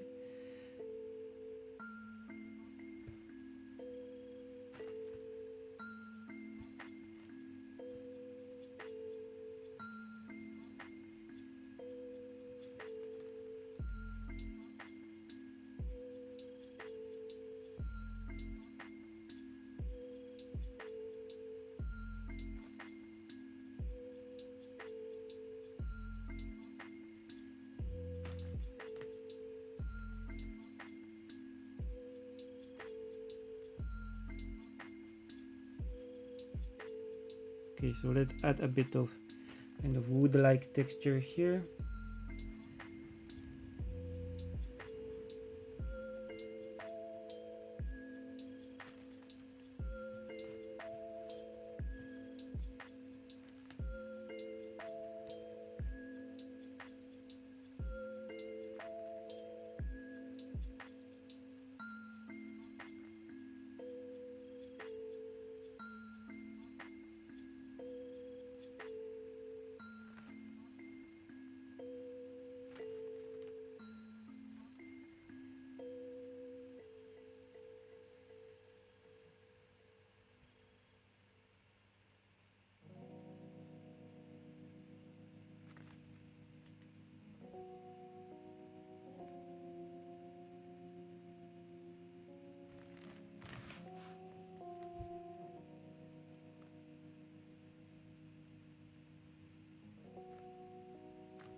Okay, and I also want to add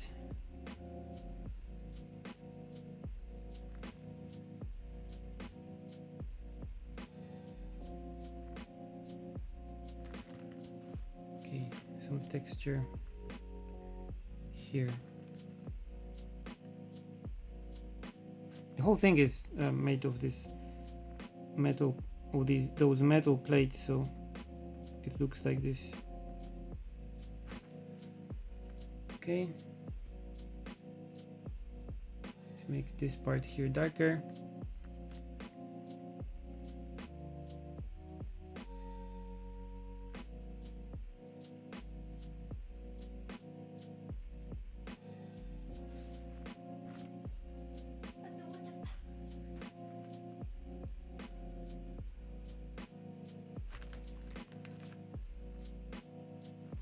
My battery on my camera is going down. I have a spare one here, so I'll just do a quick swap when it's done.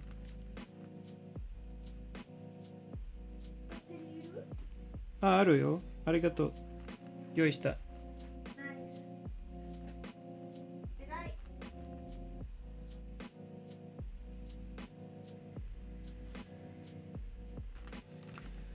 Okay, and what next? Okay, so while we have this dark color here ready,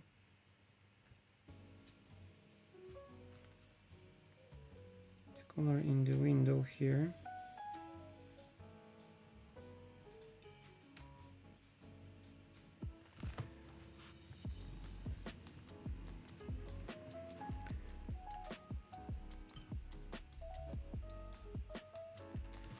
And maybe color in the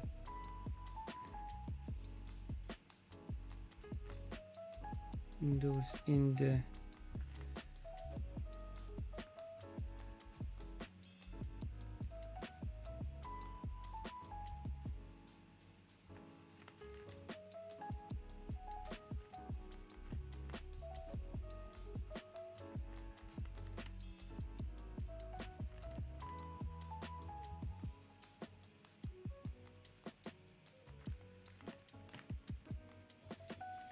okay.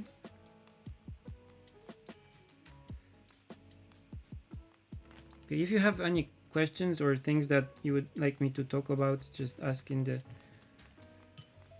in the chat. Okay, 30 seconds break. I have to change the battery in the camera. Wait a second.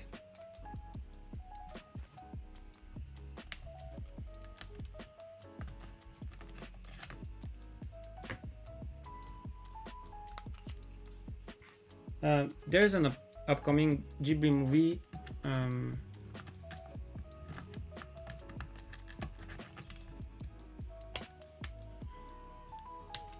Okay, let me see if the camera is working.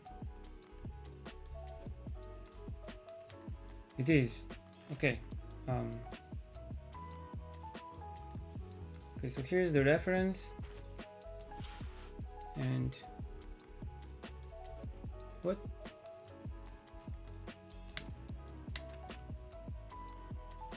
No. Wait a second. 持ってた電池が充電が入ってない。やっぱりダメでした。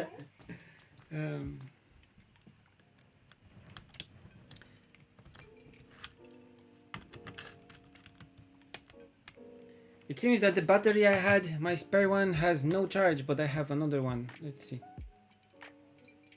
Okay. And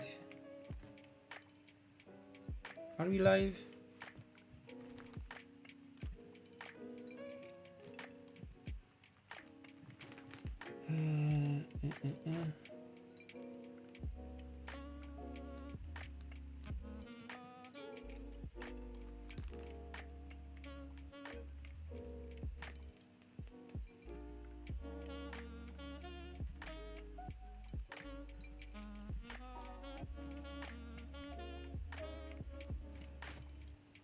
Okay, transition, and we should be okay. Yay, you can see me. Okay, let's continue with this. Hayao Miyazaki is making another movie, and it's inspired by kind of not children but book for teenagers, I guess, that is pretty popular in Japan. I don't remember the title. It's called something like How Will You Live? It's kind of moral based, a moral theme book that's supposed to be kind of a guidebook for like young people on morals and how to live properly and stuff like that. So the main character of this new animation is inspired by this book in a way. I don't know much more about this because this is just the public knowledge that is out there. But they say that the movie will probably be out somewhere around 2023 because it takes so much time to make it.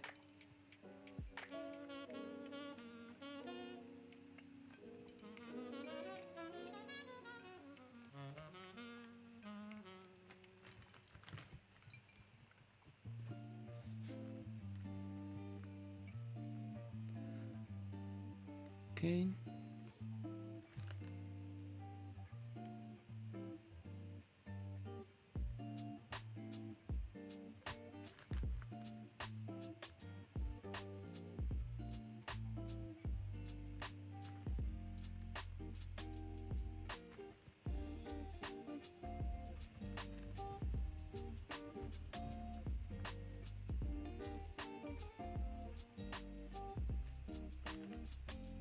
レンダーど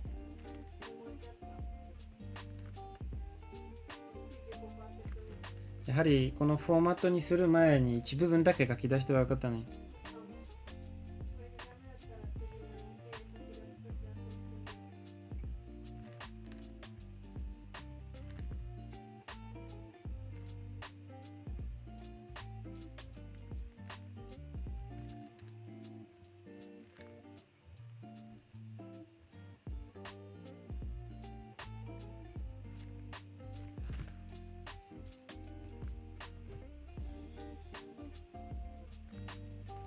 Let's add a bit more of this texture on top. So here.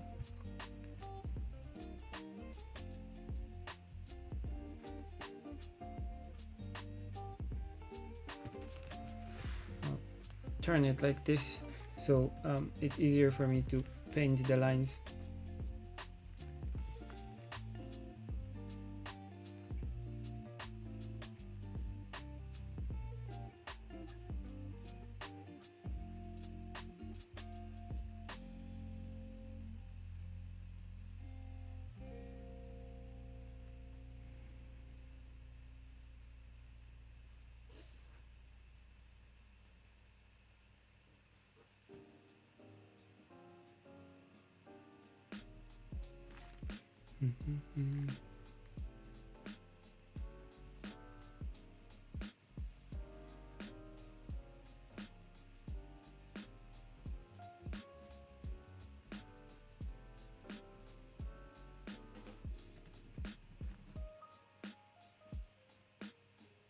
By the way, how do you like the music?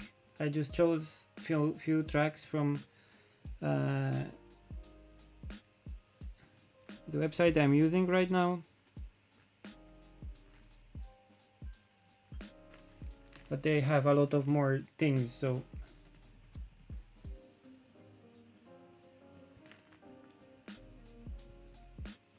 what are my favorite Polish or Japanese foods?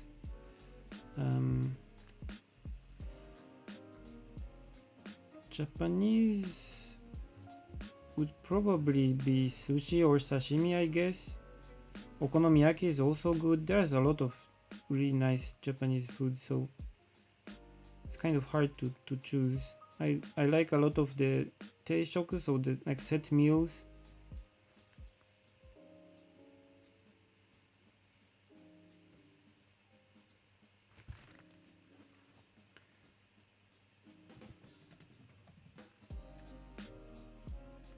Polish food is a bit difficult because I'm kind of biased towards it, because it's all I have been eating for my first 20 years of my life. So I like things like potato pancakes, so placki, and all kinds of weird stuff. So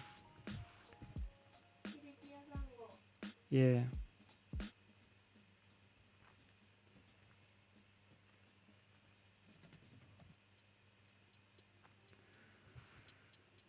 Okay.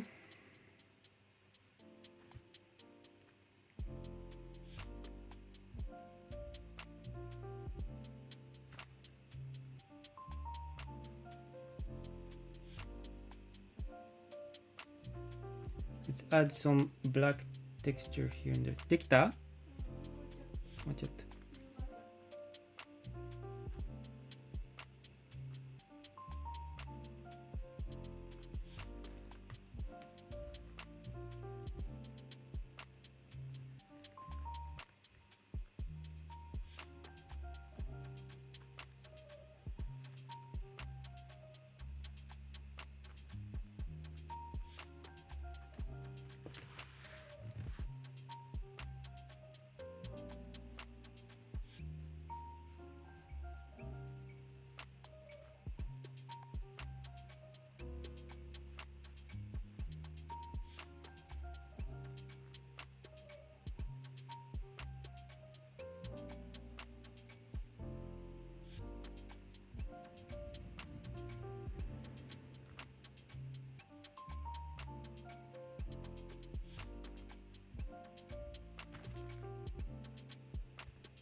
Potato pancakes are the best pancakes.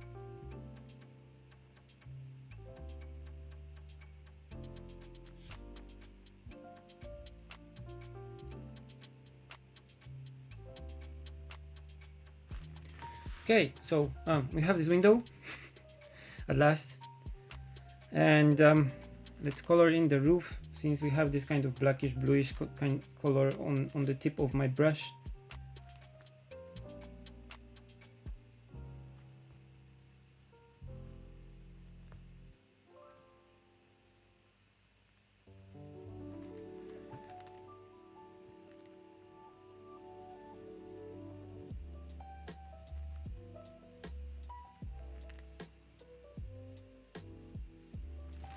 like this.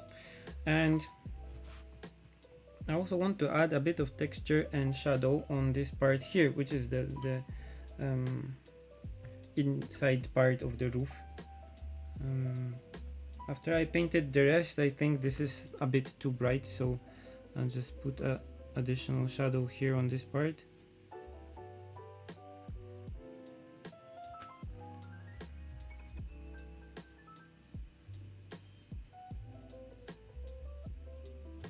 Like this. And let's start to do something with the roof here, which is also made of this kind of iron metal thing.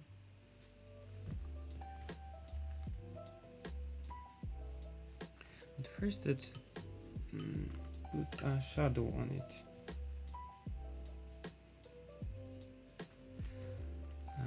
This part here drops shadow onto the roof with these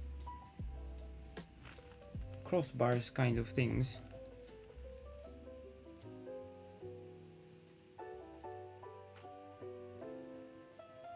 Like this. This also should make the roof a bit more 3D.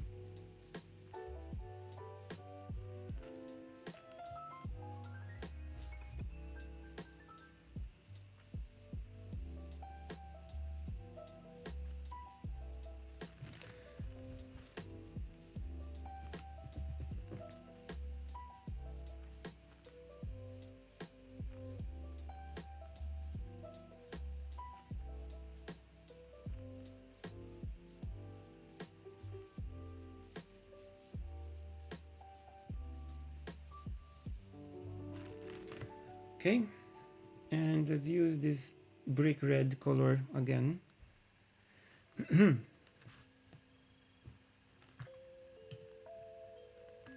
Would I paint the sky? This is a great question. I haven't thought about it yet. Maybe.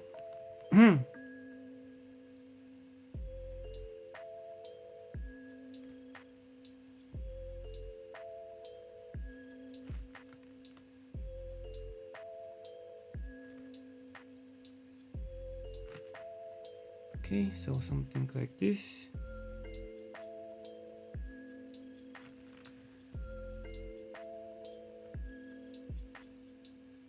And I want to add some of this metallic rusty texture here on the roof too.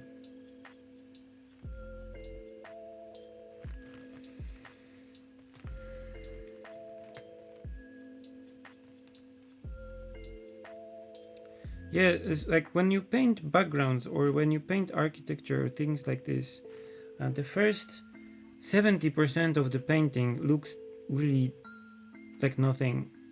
And you have to be kind of careful and patient because it's really easy to give up on a painting that you think, oh, this is not going to look really well when even if I put more time in it.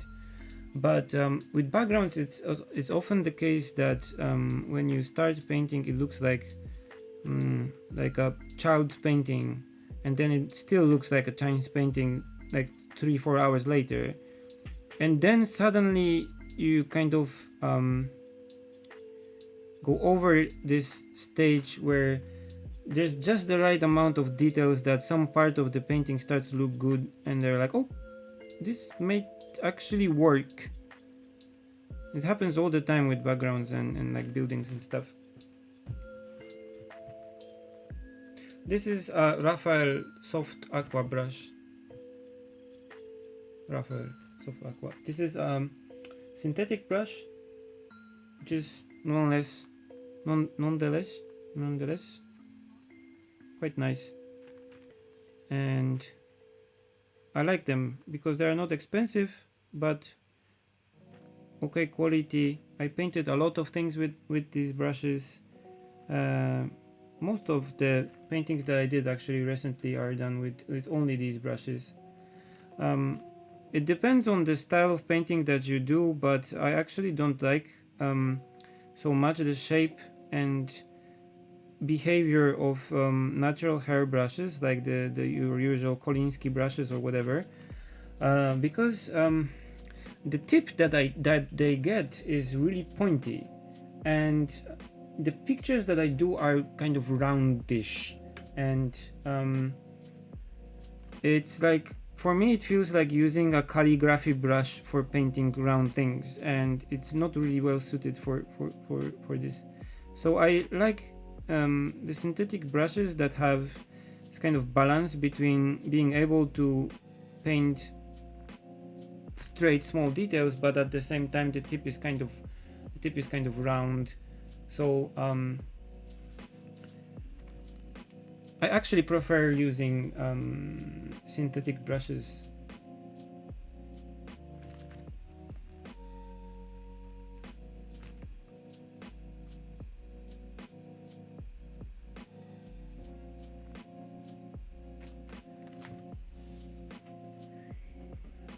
These ink jars that I posted recently on Instagram were actually maybe not sponsored by someone, but they were given to me by the company that commissioned me to paint some things.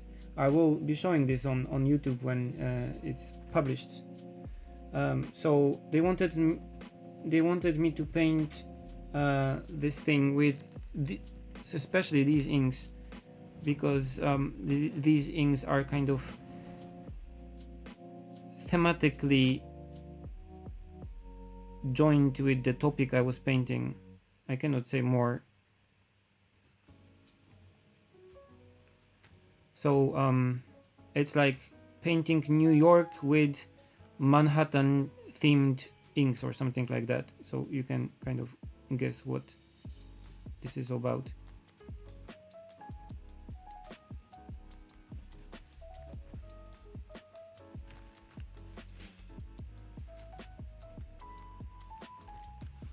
Okay, so we are adding some details here to the underside of the roof.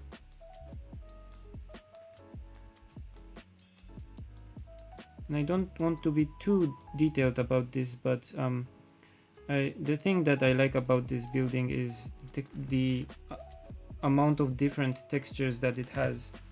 You have the metal here, and the wood here, and this kind of metal on the roof, and the front is made again of different materials. So this is originally what kind of interested me in this building.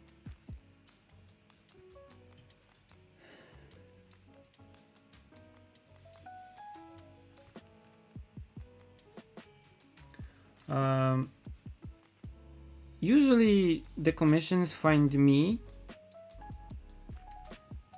There are things that I just don't do,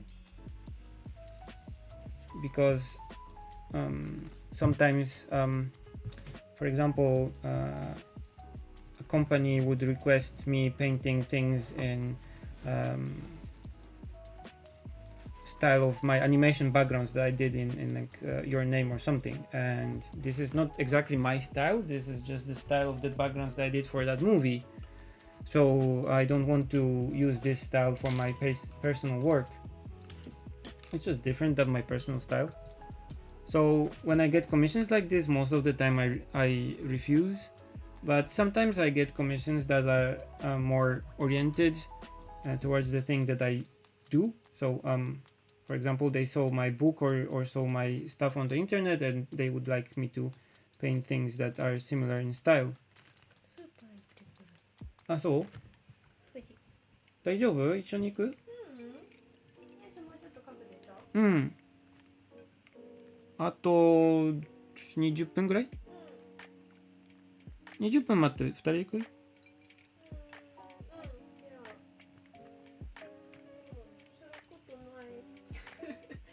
レンダーもうちょっと？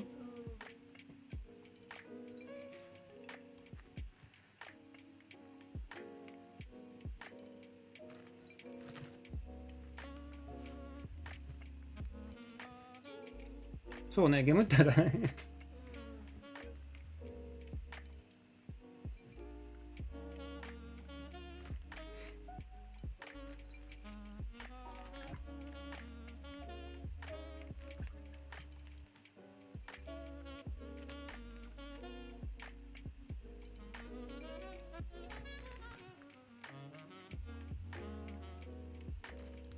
Okay, and this plant here is this rusty color too, so I'll just paint it like this.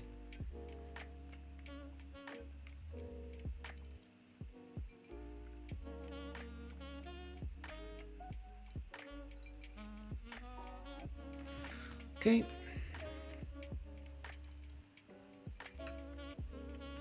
let's see the whole thing for a second.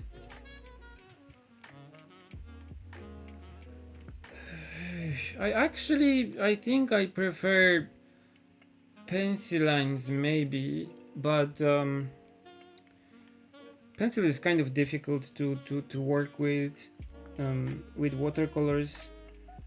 So I would, for example, draw stuff in pencil, then scan it, and then color it with watercolors, and then scan it again, and then put the lines, the scanned lines that I scanned first, on top of the painted thing, so the lines are better visible and the whole thing is more nicely contrasted. But it's kind of a pain. So I would really prefer to be able to do better lines in ink. So that's why we are doing sketches. Like, this is also practice for me.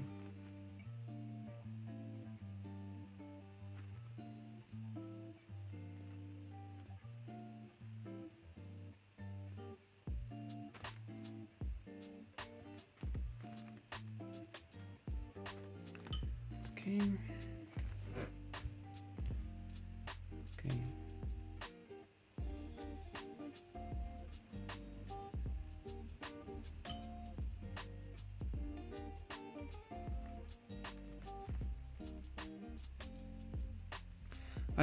I have some tutorials on painting in watercolors on my Gumroad. These are really like basic beginner watercolor tutorials, so maybe if that's what you're looking for, I have some on my Gumroad. I will be making more once I finish making stuff for my book and I have a bit more time on my hands. I want to do a series of 10, and now there are only like 5. So yeah, there are these there, but for more complicated things, I don't think I'm the best teacher. I haven't been taught how to paint. It's mostly my own kind of experience and things that I learned by myself. So even though I can paint a lot of things, I may not be the best teacher.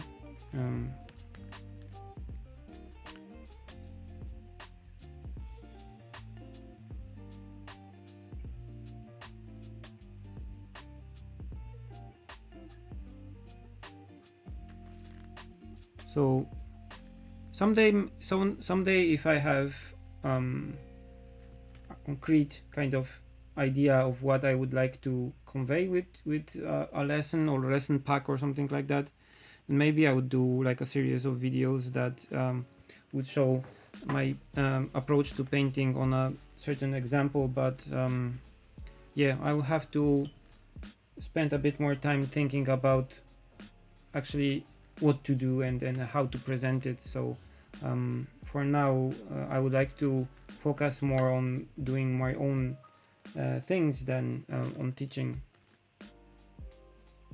But I'm not completely like excluding this option.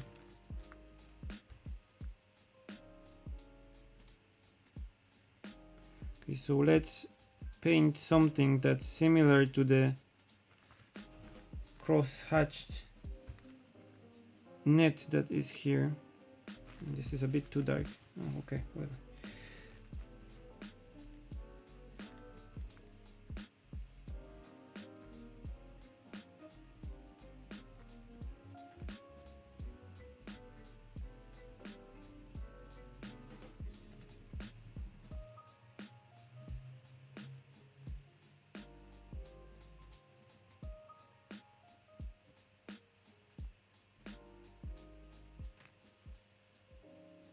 It's also because I learned a lot just watching other people's works and analyzing them and kind of reverse engineering these works.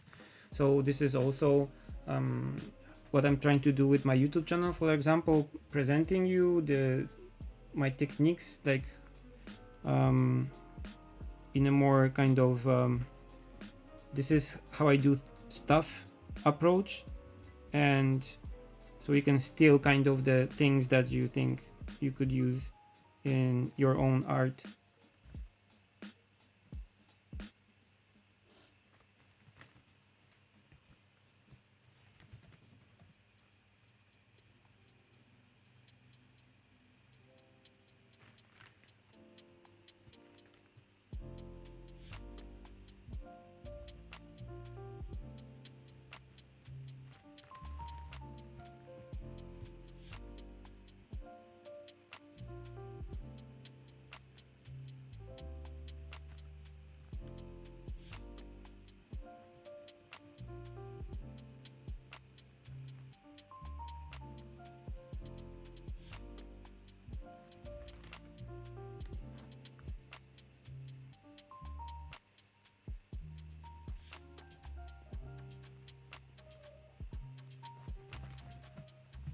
Okay, let's color this plant here in a nice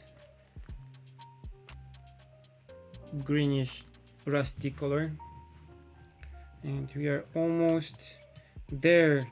I still have to do only something here with this part, and with this cross hatching I'll first dry things up.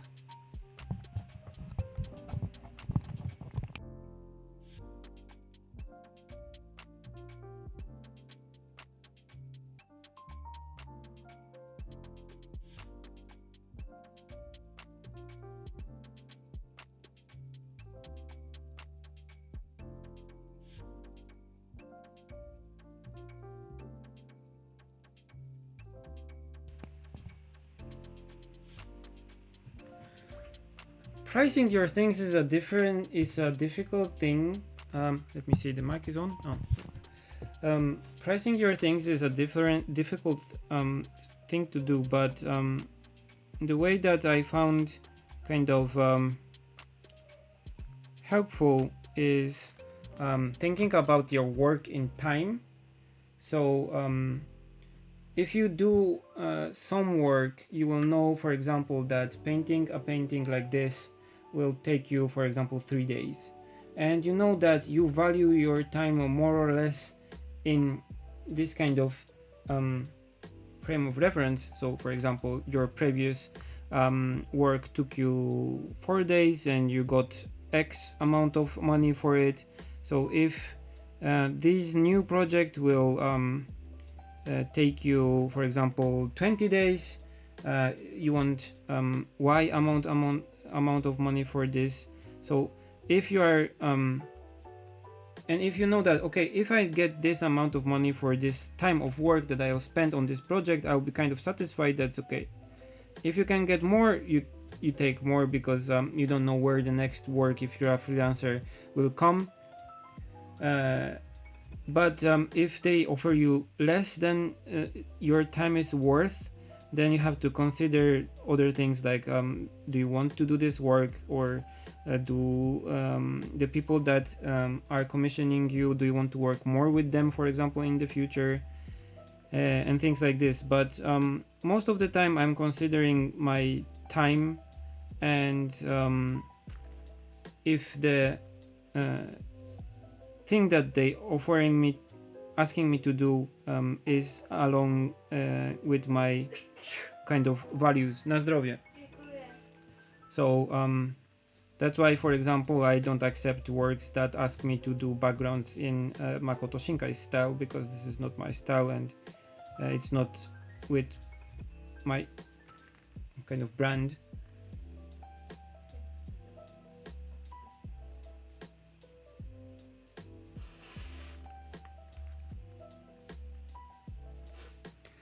I will be at the, how do you call it? IAMA AG, like IMAG 2020 in Paris, and I'll have a lecture there. So you'll be able to listen to me explaining stuff. there, probably in more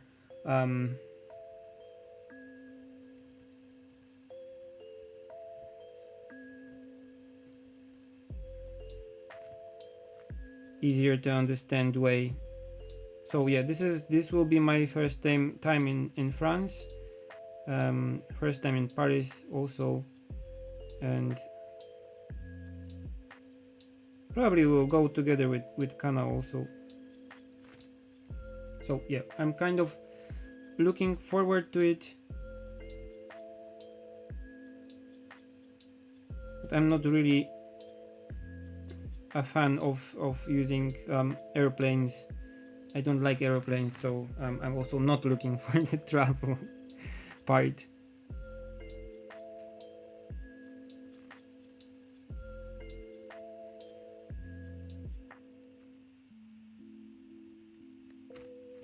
Okay, so more or less we have the front part done, and only like this part here I'll try to emulate a bit of this. I'll show you the reference file for a second.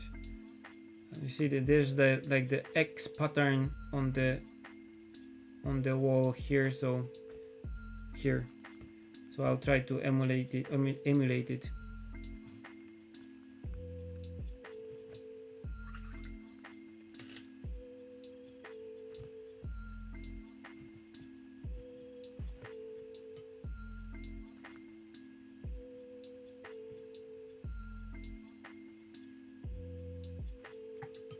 Let's take a bit smaller brush. This is number 6, and let's try to add a bit details there.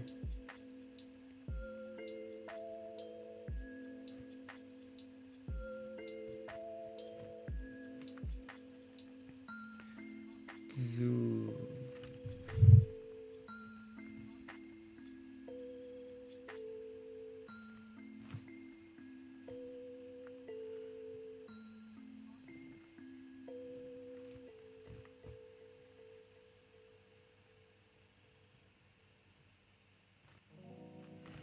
Okay, and how does this thing work? So we have the darker parts, and we have to have even darker parts here in between. Okay.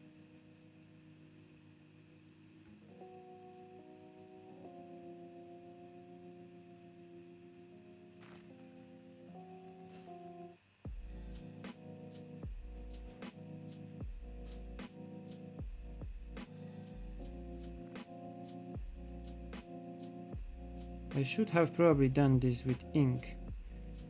The problem with ink pictures like this is that when you paint watercolors on top and then try to use ink on top of the dried watercolors to add some lines and some details, the ink will probably bleed because of the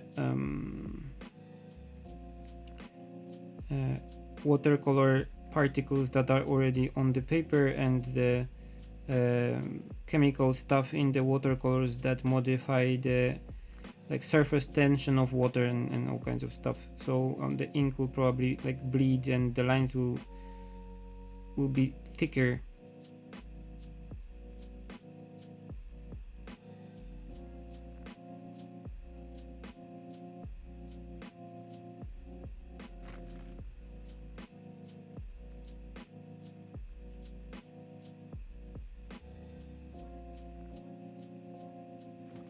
Okay, so more or less like this.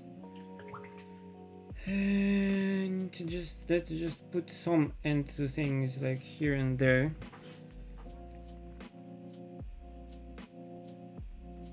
Like this. できた？相変わらずだよ。デスクトップだっけ？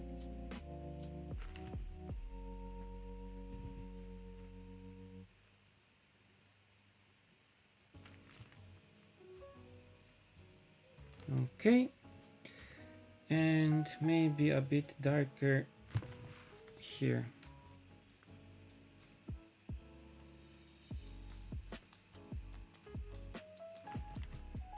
Like this.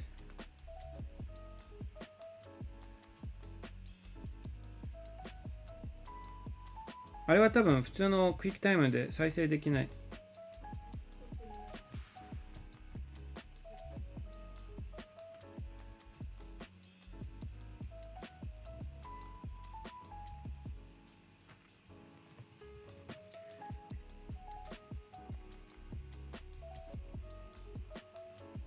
Have I ever tried drawing with markers? Yes. I have a video of me drawing like a building similar to this one actually, and on my channel there's a video using Copic markers, and I actually liked the experience of drawing with the markers. I did something that was more similar to painting with watercolors because I was just using them similar to watercolors, but I liked it actually.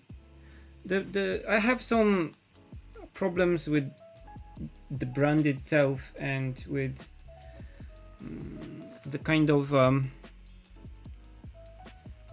thing that you get that with markers, that when you start buying them you would like to have all the colors, and you start to think that, oh, I need this one and I would need this one also and this one, and then you would have to have the replacement ink for all of the colors because they will end someday, and you start this kind of buying spree on the markers. So because I already have watercolors and I feel more confident with them, I'll probably stick with watercolors. But yeah, it was kind of fun to do, and as long as I tried to keep the amount of markers that I have not so big, because I have only like 12 I think, then it's okay. But you kind of feel the limit of what you can do with the colors that you have. With watercolors you can do a lot with just like 10 colors or 12 colors.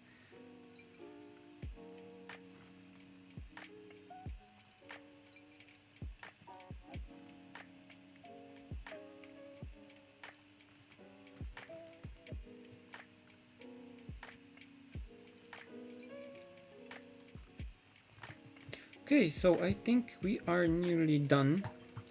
Let me zoom out and see the whole thing.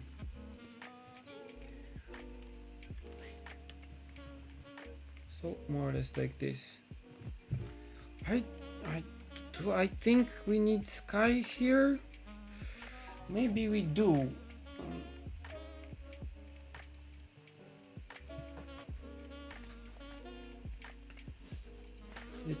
Let me check some reference and see.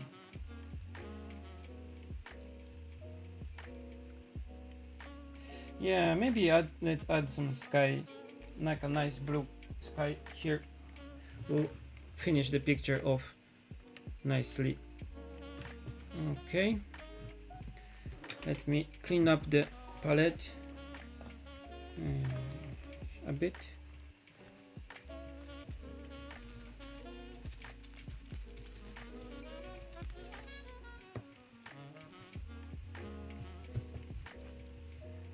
Okay. I always try to throw the tissue into the waste bucket and I always fail. I have like 90% fail ratio. Okay, let's use this sky blue like color, and maybe, yeah, this is nice. Okay. あるよ。パソコンの全ファイルを出してみて。左側に全ファイルというやつある。最近のファイルとかなんかそういう。ちょっと待ってね。Okay. Let's add more water and make it kind of not so intensive.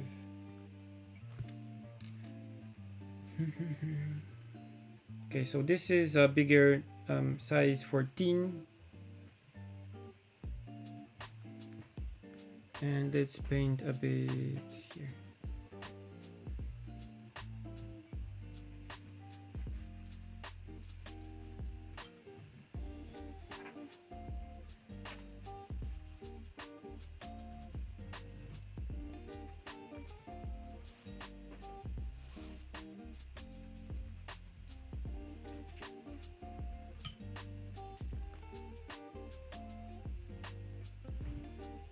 Okay, and let's switch to a smaller brush.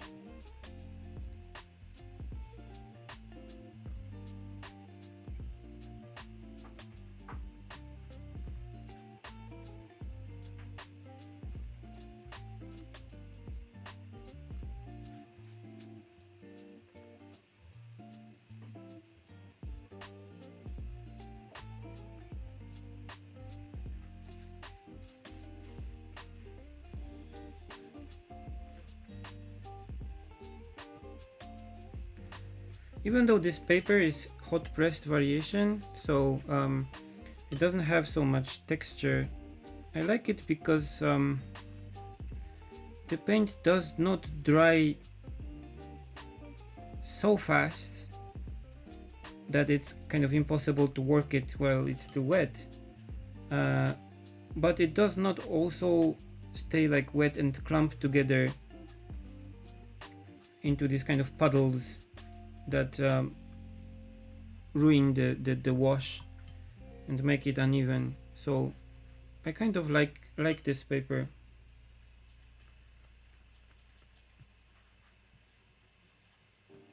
Okay, so like this, I guess.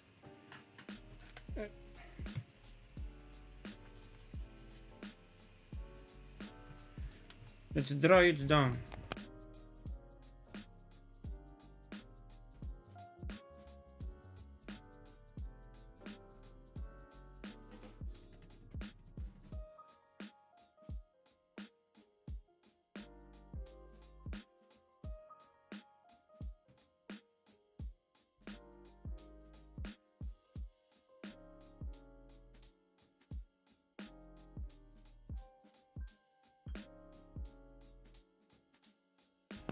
Okay, and the last touch I will add,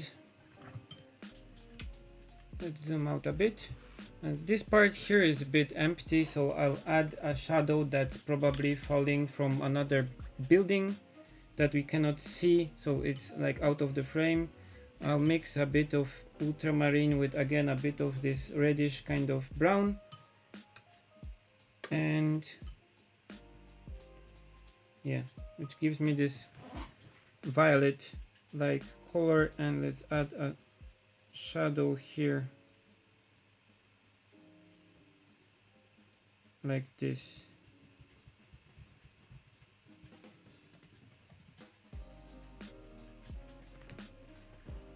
Yeah, okay.